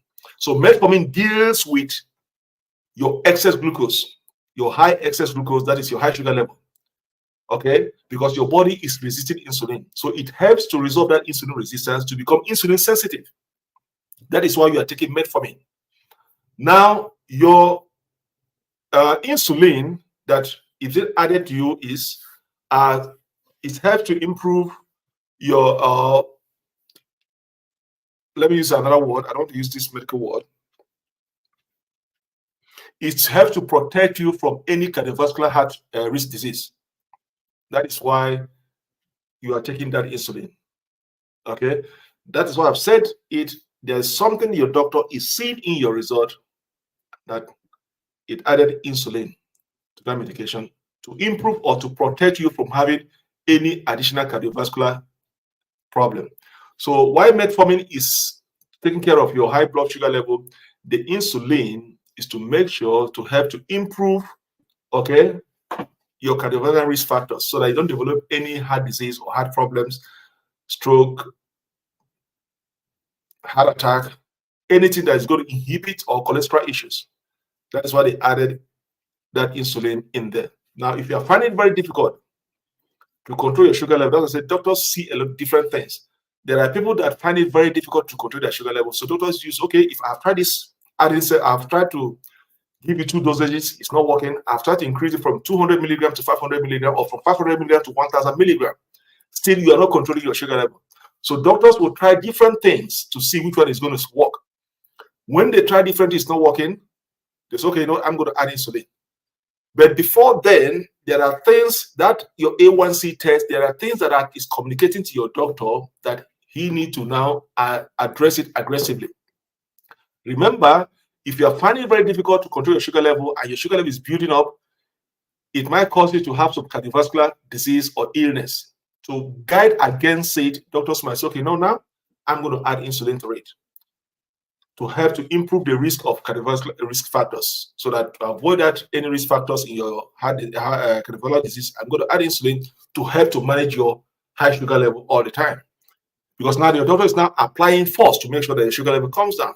There are people that no matter what their age, they are too old or they don't know what kind of physical activities they have to do to reduce their sugar level. They don't know the kinds of food they eat because at their age, they don't know which is simple sugar, complex sugar, avoid this, eat this. So they cannot control their sugar level. Instead, their sugar level is building up. So it's not left for the doctor to now use the tools the doctors have, either to increase the number of the dosage or to add more medications, or now to go bumper to bumper by using additional insulin. But insulin is never used in type 2 diabetes at the beginning. First of all, doctors are going to give you options. Now, do you want to control your type 2 diabetes either through medications or diet and exercise, or the combination of all of them? But never insulin is added at the first line of treatment in treating your diabetics. So, Yvonne, when were you giving insulin in your treatment? When was insulin introduced in your treatment of diabetics?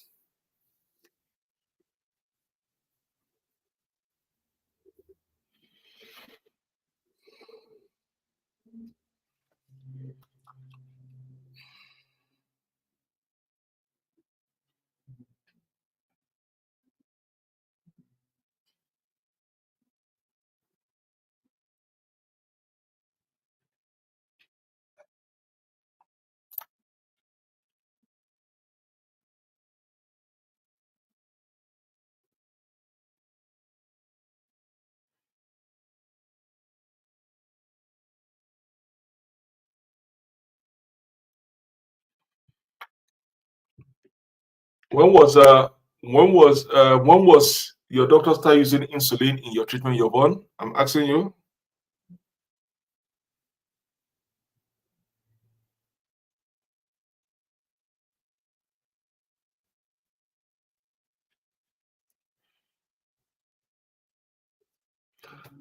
Now, another thing you have to understand again, okay? Another thing you have to understand, I've come across some patients, some people, okay? You know, metformin, after, when we discuss about metformin, I want you guys to go and check the video we did about metformin. When we discover about metformin, you know, there are some people, when they take metformin, it causes them to have hypoglycemia. It forces them to go down, their sugar level to drop. That's one side effect of metformin. That's one side effect of metformin. There. So metformin, if you take it, it's going to cause your sugar level to drop sharply, and you need something that contains sugar to boost it up. Now, another reason why you might be on metformin, I don't know if your vein is still, because I don't think your vein is still here. Your vein, I ask you a question. When do you start? Okay, Banuso, you're welcome. When do you start?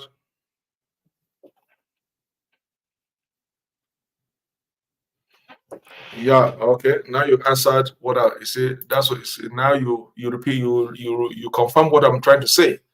Okay, there is no way you can be diabetes at the beginning and they start you off with insulin. No, insulin comes at a later stage. It's an option. It's an option, but no doctor is going to start you with an insulin when you have type 2 diabetes. That type 2 insulin is not meant for type 2 diabetes. It's an option doctor can employ at a later stage. All right. So I've started to explain to you, you know, there are reasons why doctors put insulin at a later time. Your age, underlying illnesses, what your A1C level test talks about. Okay. Are you one of those that find it very difficult in controlling their sugar level? So doctors have look at what is in presence of them to see, okay, now I've tried all this, not working. Now I'm going to introduce insulin. All right. Now, one thing you have to understand, all right, one thing you have to understand is that if you check one of the videos we've done in the past about metformin, go and look for that video in my page about metformin. One side effect of metformin is that it can cause you to have hypoglycemia. There are some people when they take metformin, it causes them their sugar level to drop down sharply. So there are people when they take metformin, it forces them to have hypoglycemia. So doctor is going to say, okay, since this is causing your sugar level to drop, I'm going to add insulin to boost your sugar level up. Because the essence of you taking insulin is to boost your sugar level up for people living with type 1 diabetes, because most of the time their sugar level is down, so they need something to boost it up. So if you are taking metformin and having that side effect that the sugar level is always down, the doctor might add insulin to boost it up. So once you take metformin, your sugar level goes down. That insulin is going to help to keep your sugar level within target range to boost it up so it doesn't go down more. Now, but in your case is different. Because your sugar level is high. And if I should take a guess, maybe you are finding it very difficult to control your sugar level and comparing with your age. So doctor will say, okay, now I'm looking at your age, looking at the result in presence of him or her. It's going to say, okay, since you are finding it very difficult to control your sugar level now, I'm going to add insulin to your metformin to help take care of your sugar level. Now, my question is that since you start taking insulin and metformin, how is your sugar level being, is your sugar level within the normal range now? Is it better or still high? When you start taking metformin and insulin, have your sugar level improved? Is it now normal or is it still high? You're going.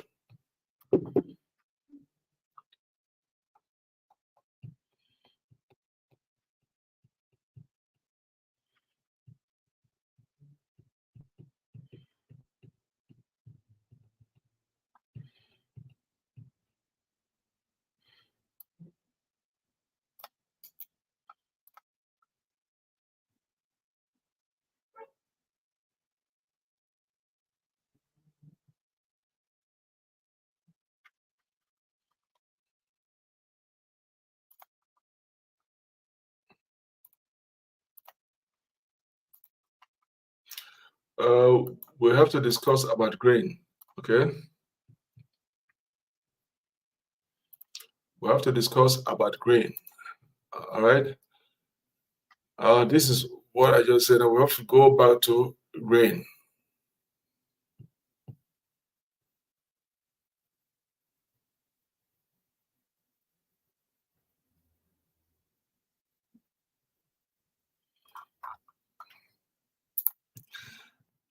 Okay, let me see.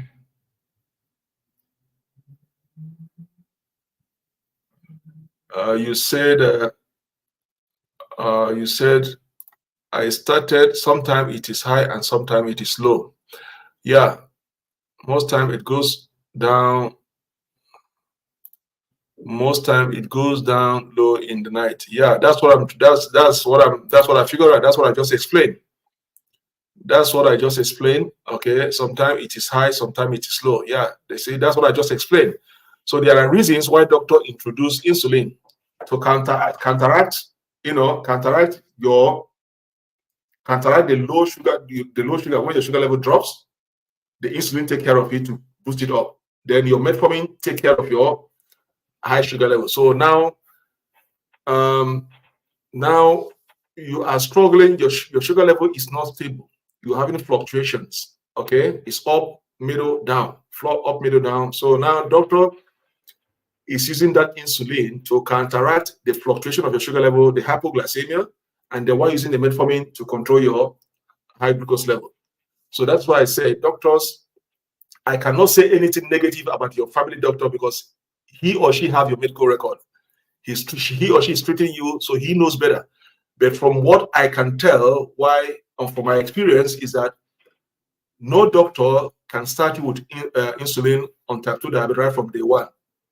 But at a later stage, it's an option they can use on what you just confirmed. And I've just said it. If you are one of those that are experiencing low blood sugar, your sugar level fluctuates all the time. So doctors can interact that effect by adding insulin to boost your sugar level up, and then use your metformin to stabilize the higher sugar up. But now,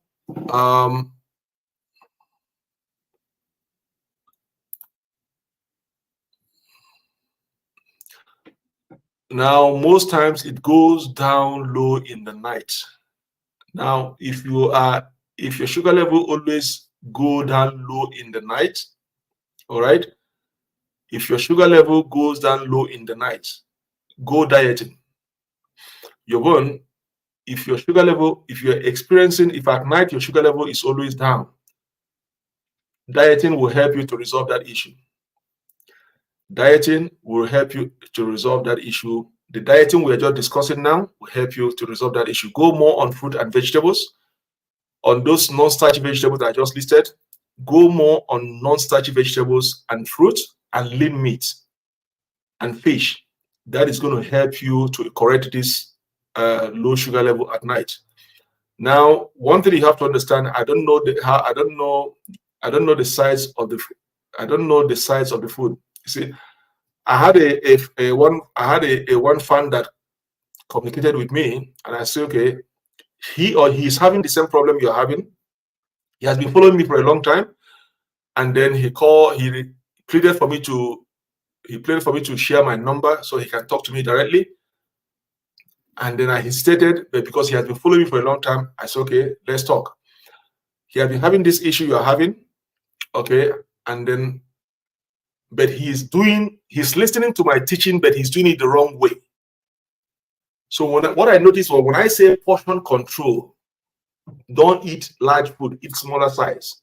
I found that he's eating less, the kinds of food he's eating. Even a child that is born today, if you give that child that food, it's not going to be fed up. That food is not going to feed that. It's not going to feed that child. So he was applying my teaching incorrectly. He was eating smallest food. And so one day I said, okay, can you tell me when you're going to eat a dinner, I want you to call me video. Let me see your dinner. I want to see something. Because I look at the medication, because when we're doing video call, I see the medication the doctor is giving him. It's a nice medications, but why is he having low sugar level at night? So I said, okay, when you're going to have your dinner, call me video. I want to see your dinner. Let me see how your food is. I look at the plate of the food. The vegetable is there.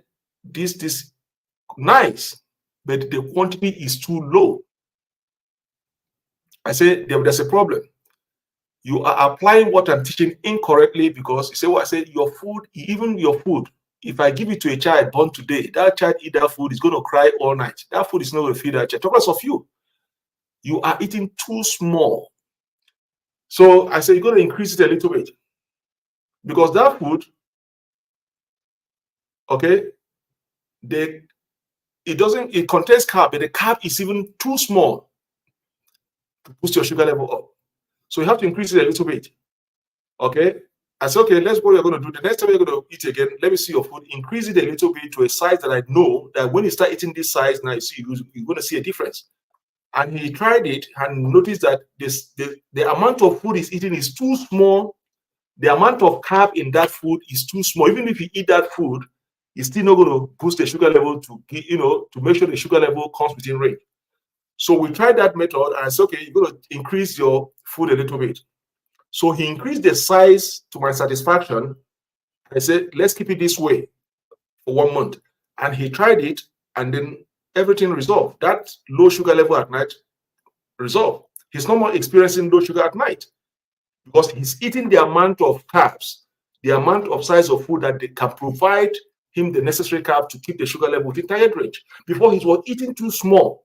So even though if you eat that food too small, and you're going to wait for another 4 hours to eat, you're going to be experiencing low blood sugar all the time.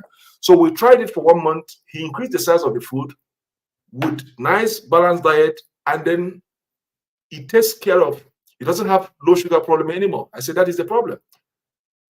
So he now knows the size of the food to eat to get the amount of carb that you need. I have said to you guys, any food you are eating without carbohydrate in it is not a balanced diet.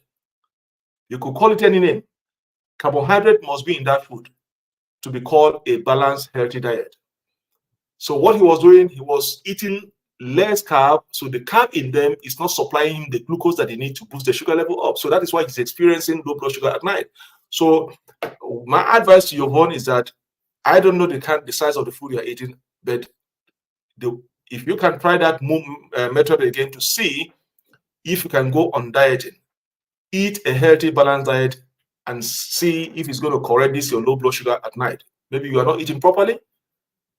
Okay, you're not eating properly, and that is why, even though you are eating healthy food, you're not eating properly, and it's causing you to have low blood sugar at night. So if you can try the dieting aspect to see if it's going to correct these symptoms, and then that's my suggestion. Okay, to see if it's going to correct it. But dieting is very important. Most of the time, it corrects this low blood sugar level at night, because if you are supplying your body with enough glucose, your sugar level is going to be high within the target range. So that's my advice, Yvonne, if you want to try dieting and see if it's going to help you to correct this low blood glucose level at night. And again, one more thing.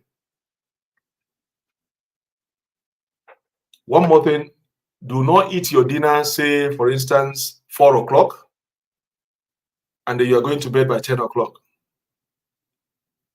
Okay, make sure you eat your last dinner by 7, not after 7. Anything after 7 is going to be slight snack, like a sandwich with vegetables in it. But don't extend your last dinner to be 4 o'clock, because by the time, if you take your last dinner 4 o'clock, by the time you go to bed, that food you've eaten might have metabolized and the sugar level might have dropped. So also timing of your food plays an important role. Timing of your food also plays a vital role in stabilizing your sugar level. So if you go and eat your last dinner 4 p.m., so 5 p.m. to whatever time you go to bed, by the time you go to bed, that food has gone down. Your sugar level have gone down. And then at night, you start experiencing low blood sugar level, and you start sweating and start, being irritated. So the timing of your food also plays a vital role in stabilizing your sugar level. And I said to you guys also, fasting is not good for a diabetics. People think when they start skipping meal, it's going to help them to maintain. No, as a diabetics, you can't skip meals. Otherwise, you're going to have this issue of low blood sugar level at night also. So Yvonne, that is my advice on if you can try dieting to correct this low blood sugar at night and see if it's going to work for you. Okay, that's my advice. Now let's go to Alex.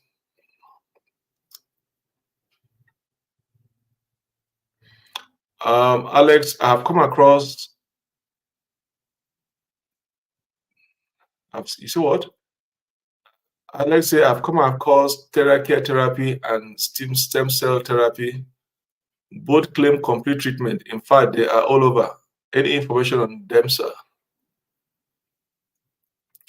Alex, please, can you send me that money? Can you send me that money you want to go and spend on stem cells? If you have too much money, you don't know what to do with it. Can you send me some? All right, Alex. If you have too much money that you want to waste, that you don't know what to do with it, just send me some. We have a lot of people that need it to go and buy medication, so we can share it to those people that need.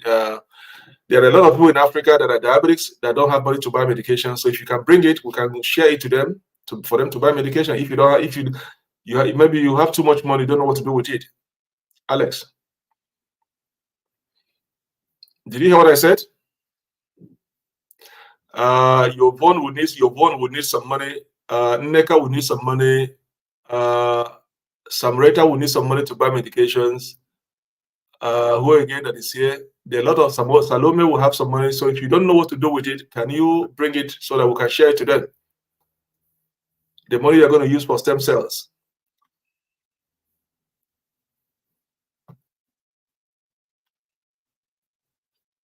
Alex, are you there?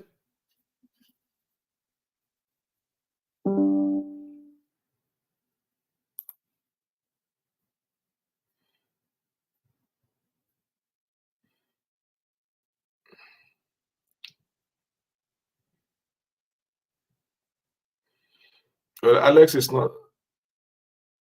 Okay. Yeah, if you have too much money, you don't know what to do with it. There are people here that need it to go and buy medication. All right, instead of go and give it to stem cell people. I've said this. Let me just hold on. This is what Alex just shared with me. You guys can read it. Why I say you should bring the money, so we can share to people that need it. Yeah, this is what Alex says. Alex says stem cell therapy, eye care therapy. You know, maybe he has too much money, doesn't know what to do with it. Hey, listen. On a serious note, I've said this. I'm going to send another warning to you guys. Stem cell therapy, whatever name you want to call it. Okay, whatever you're just wasting your time. You guys, you're just wasting your time with stem cell therapy or whatever name. I don't care whatever name you guys. You're just wasting your time. And people that fall these kind of victims and waste their money are people that are educated. The person that is recommending you of stem cell therapy, maybe the person did not even go to school. The person did not see the four walls of school. The person recommending you to go and do stem cell therapy, maybe the person did not see the four walls of school. And is telling somebody that went to university to go and do stem cell therapy on diabetics. How foolish would you be? Sorry to use that word. Somebody that did not go to school is now telling somebody that goes to school, go and do stem cell therapy on diabetics. Does that make sense?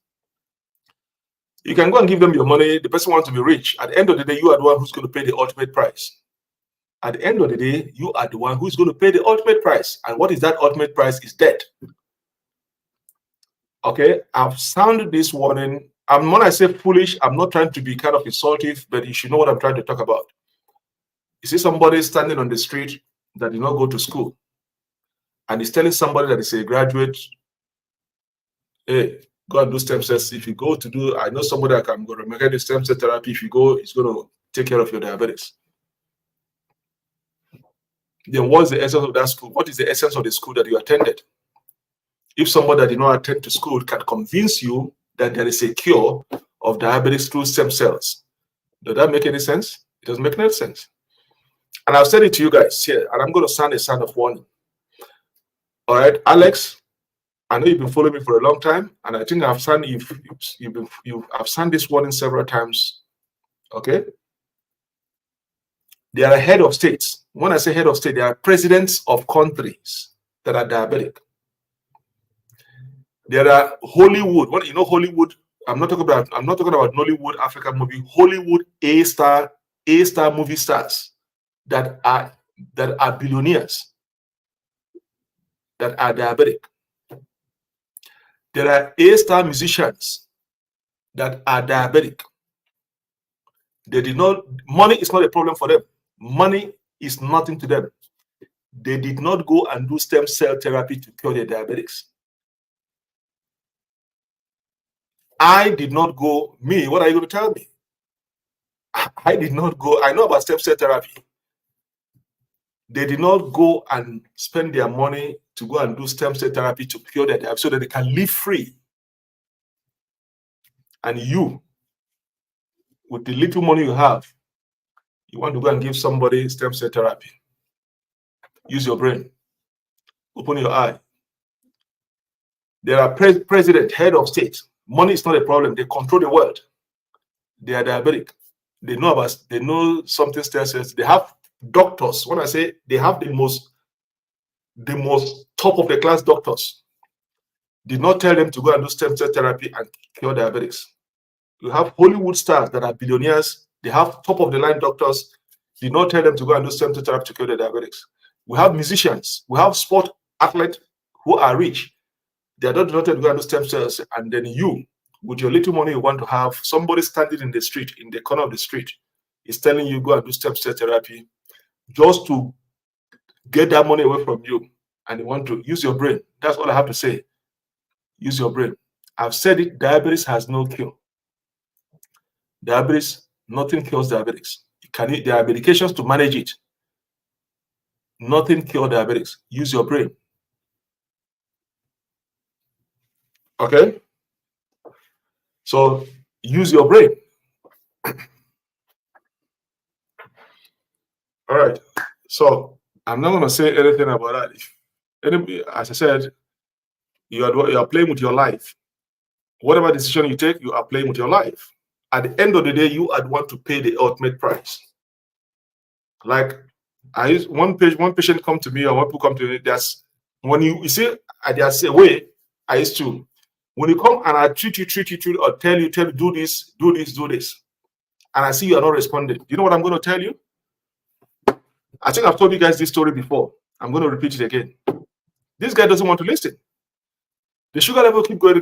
I said, okay, today I'm going to lay it on the table for you. I said, guy, listen. I said, I think you came here with your wife one certain time. I said, you are the one that married that beautiful wife. He said, yes. I said, that's your wife. He said, yes. I said, that woman is very beautiful.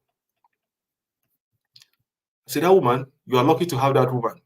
Very, very beautiful. He was looking at me. He think maybe I'm eyeing the wife. I said, you are very, very beautiful. That wife? I said, do you know how many men that wants to get that type of wife? You are lucky. I said, but do you know what? I said, do you know what? If you don't take care of this, your diabetes, another man is going to enjoy that. You see that woman? Another man is going to enjoy it. Immediately I said it, I could see the way his eyes changed. I said, see that woman? If you don't take care of this sugar, you see this thing you have here, another man is going to enjoy it.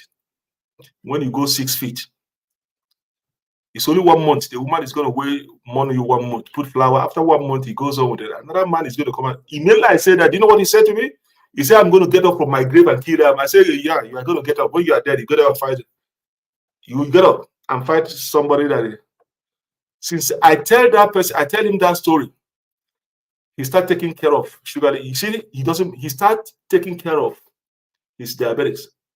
I think that thing touched him. That thing really touched him. That another man is going to enjoy his wife. That thing really touched him. And then he took the medication seriously. And after one day he came, he said, hey, you know what? That thing he told me that day, that thing touched me. I said, well, now you know what I'm doing. Better take care of your medication. The sugar level, take care of it. You are the one to pay the ultimate price, not your wife. You go, your wife, another man is going to enjoy it. So if you don't want another man to enjoy your wife, take care of this your illness. And since that time, that thing really touched the nerve, takes the treatment seriously. So what I'm trying to say to Alex is that, Alex, you are the one to pay the ultimate price. Whatever decision you take, at the end of the day, you are the one to pay the price. Not your wife, not your kid, not your friends. You. It's the choice that you make. So do not allow somebody to deceive you about this. There is no cure for diabetics. Simple and short. There are medications to treat it. There are medications that can make you live a normal life. All you have to do is to obey the norms, rules governing diabetics. Simple and short. Once you are stick within the line, everything falls within the price. So let's go to the whole grain. Okay, I'm not going to dwell on this for too long. Let's go to the whole grain. That's what I want to, and then we can now, because I need to go to the gym now. Let's go to the whole grain. Okay, this is what I wanted to say. So we've discussed about the diet for type 1 diabetics. We'll talk about protein. We'll talk about non-starchy vegetables. We'll talk about seeds, legumes, and lentils. Those are the type of food you're supposed to go if you're living with type 1 diabetics. And I've given you guys examples of most of those things. Now let's talk about choosing your whole grains. Whole grains plays a vital role if you're living with type 1 diabetics. You have to identify those whole grains. Remember, whole grains are supposed to fall under complex carbohydrate and stay away from simple carbohydrate. Now, the two classifications, the simple carbohydrate, the complex carbohydrate. If you're diabetic, you have to stay away from simple carbohydrate, but you have to identify those food that falls within simple carbohydrate and stay away from them. Because any food that is simple carbohydrate is going to affect your sugar level. Your body can break them down and then convert it into glucose and then spike up your sugar level. But if you go for the complex carbohydrate, your body can never break it down and it does not affect your sugar level. So now that is why you have to go for whole grain meals or whole wheat. Because this type of whole grains is, their source of carbohydrate, they contain carbohydrate, a little bit of carbohydrate, but high in fiber. Okay, their fiber content in them has better effect in your blood sugar level. Okay, so what are the examples of whole grain food? We're talking about brown rice. Stay away. Brown rice falls under whole grains and the complex carbs, complex carbohydrate. Stay away from white rice. White rice is a simple carbohydrate, refined carbohydrate. Your body can break down simple carbohydrate very fast and then affect your sugar level, because simple carbs, the carbohydrate there can be converted into glucose immediately. As soon as you're eating it, your body is breaking it down and they convert the glucose that is going to spike up your sugar level. So instead of white rice that is simple carbohydrate, go for brown rice that is a complex carbohydrate. Now, whole wheat bread. Instead of you eating white bread all the time, stay away from white bread and go for brown bread. It must be 2 slices of bread at a time. You cannot go for 3 slices of bread or 4 slices of bread. It has to be 2 slices of bread at a time. So instead of going for white bread, go for brown bread. So brown bread falls under whole grains, whole wheat. They are complex carbs. They are better fiber, less carb. Now, we have whole grain pastas. You know those pastas? There are pastas that are made with the regular pastas that are simple carbohydrate, but go for, if you're looking for pastas, look for a particular pasta that is specified as whole grain, because they are made of wheat and oats. All right. Now, oatmeals. Oatmeals is good. So instead of you going for pounded yam, fufu, gare, cornmeal, semolina, stay away from all those kind of food because they are simple carbohydrate. Instead, go for whole oatmeal or whole wheat, like millet. Okay, there are a lot of them there. So oatmeal. I've shown you guys the kind of oatmeal that I eat. Okay, we have other type of whole grains like buckwheat, quinoa, millet. These are examples of whole grains. Okay, we have the buckwheat, quinoa, millet. All right, these are some of the examples. This guy, he must be stupid. You know, a Nigerian using a white person to scam people. I don't know why this guy, I'll keep blocking you until you get off my. All right. So do you guys have any question? Do you guys have any question?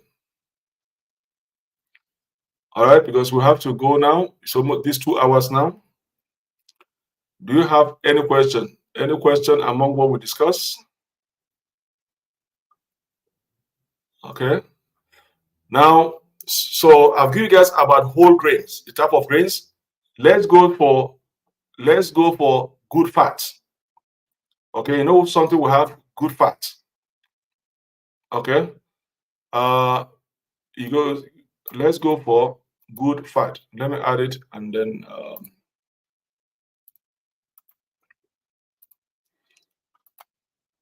if you have any question now, this is the time to send in your question so we can round up.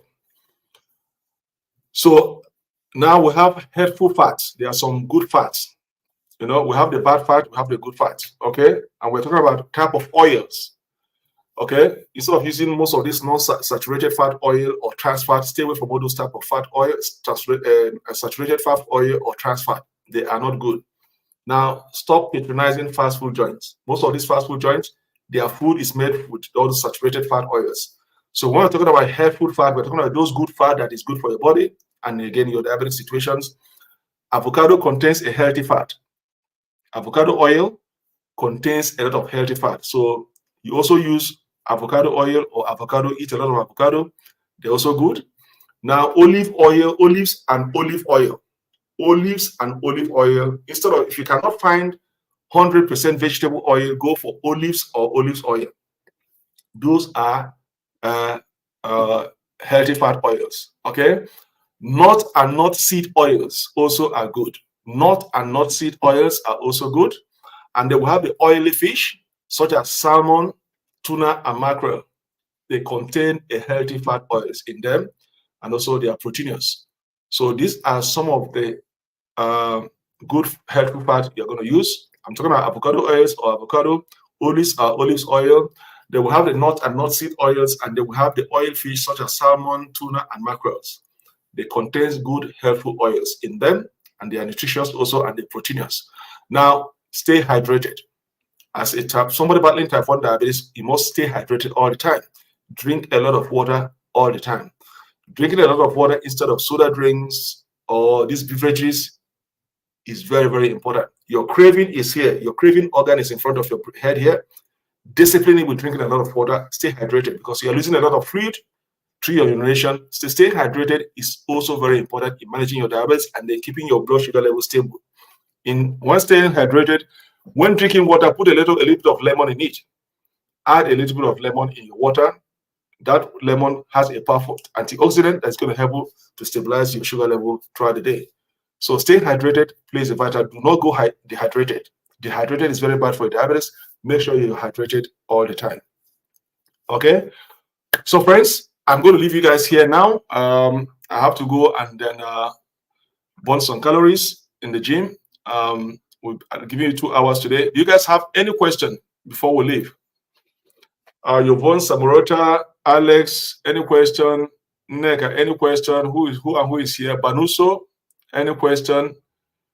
Definitely, I know Neka is gone for the day. That one I'm sure, 100% sure. Neka is not here by this time. By this time, no way. Samorata.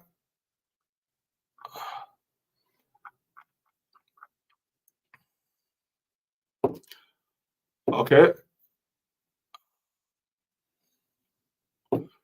Any question before we say good night and goodbye?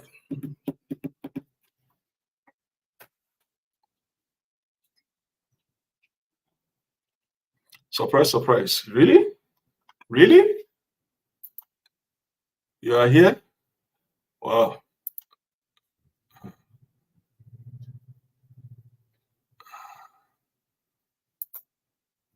I've just been served with 1 finger of banana, 5 fresh grapes, or 3 slices of pineapple.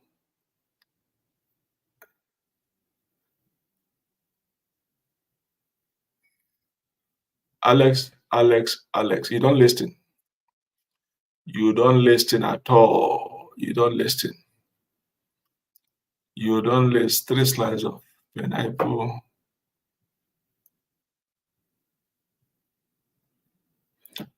Alex, get rid of banana. Remove that banana in there. Remove the banana in there.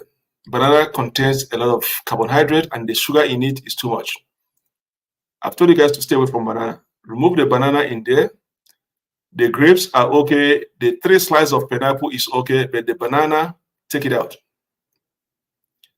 Take the banana, the grapes, fantastic.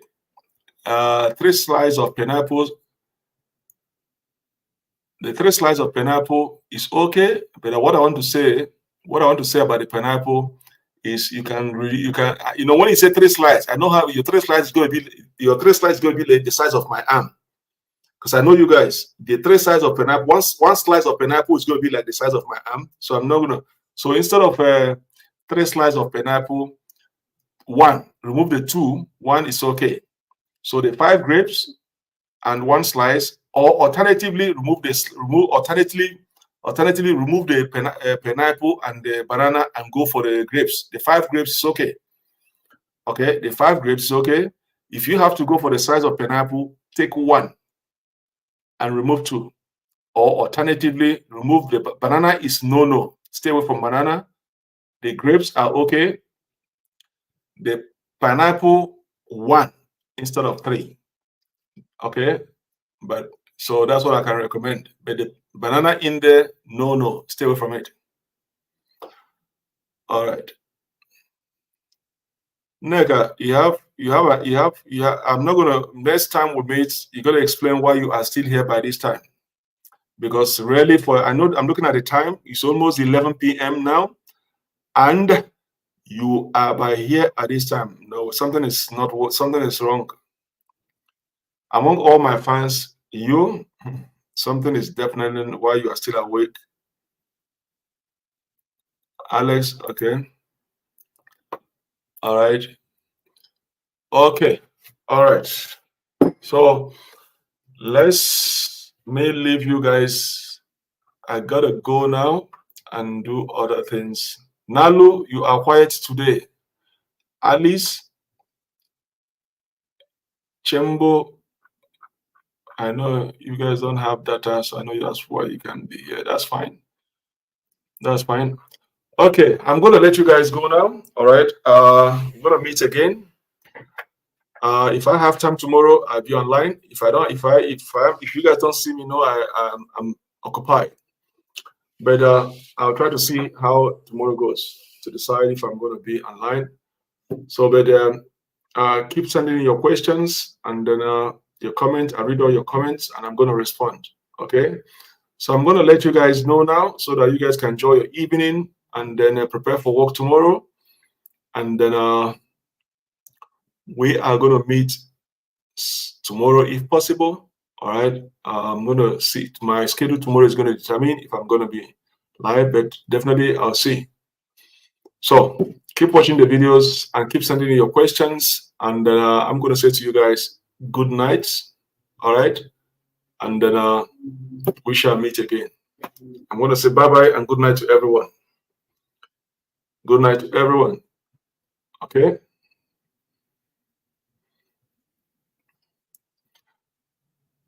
I need a confirmation before I log out.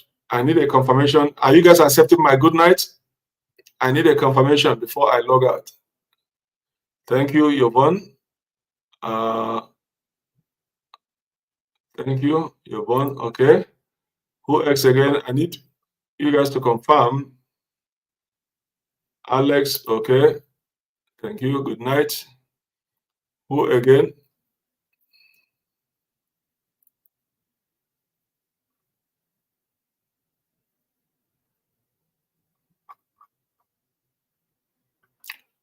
Banusa, you are still here. I thought you said you're at work.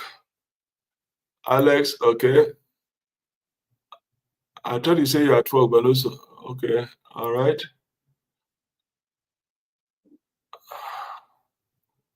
All right.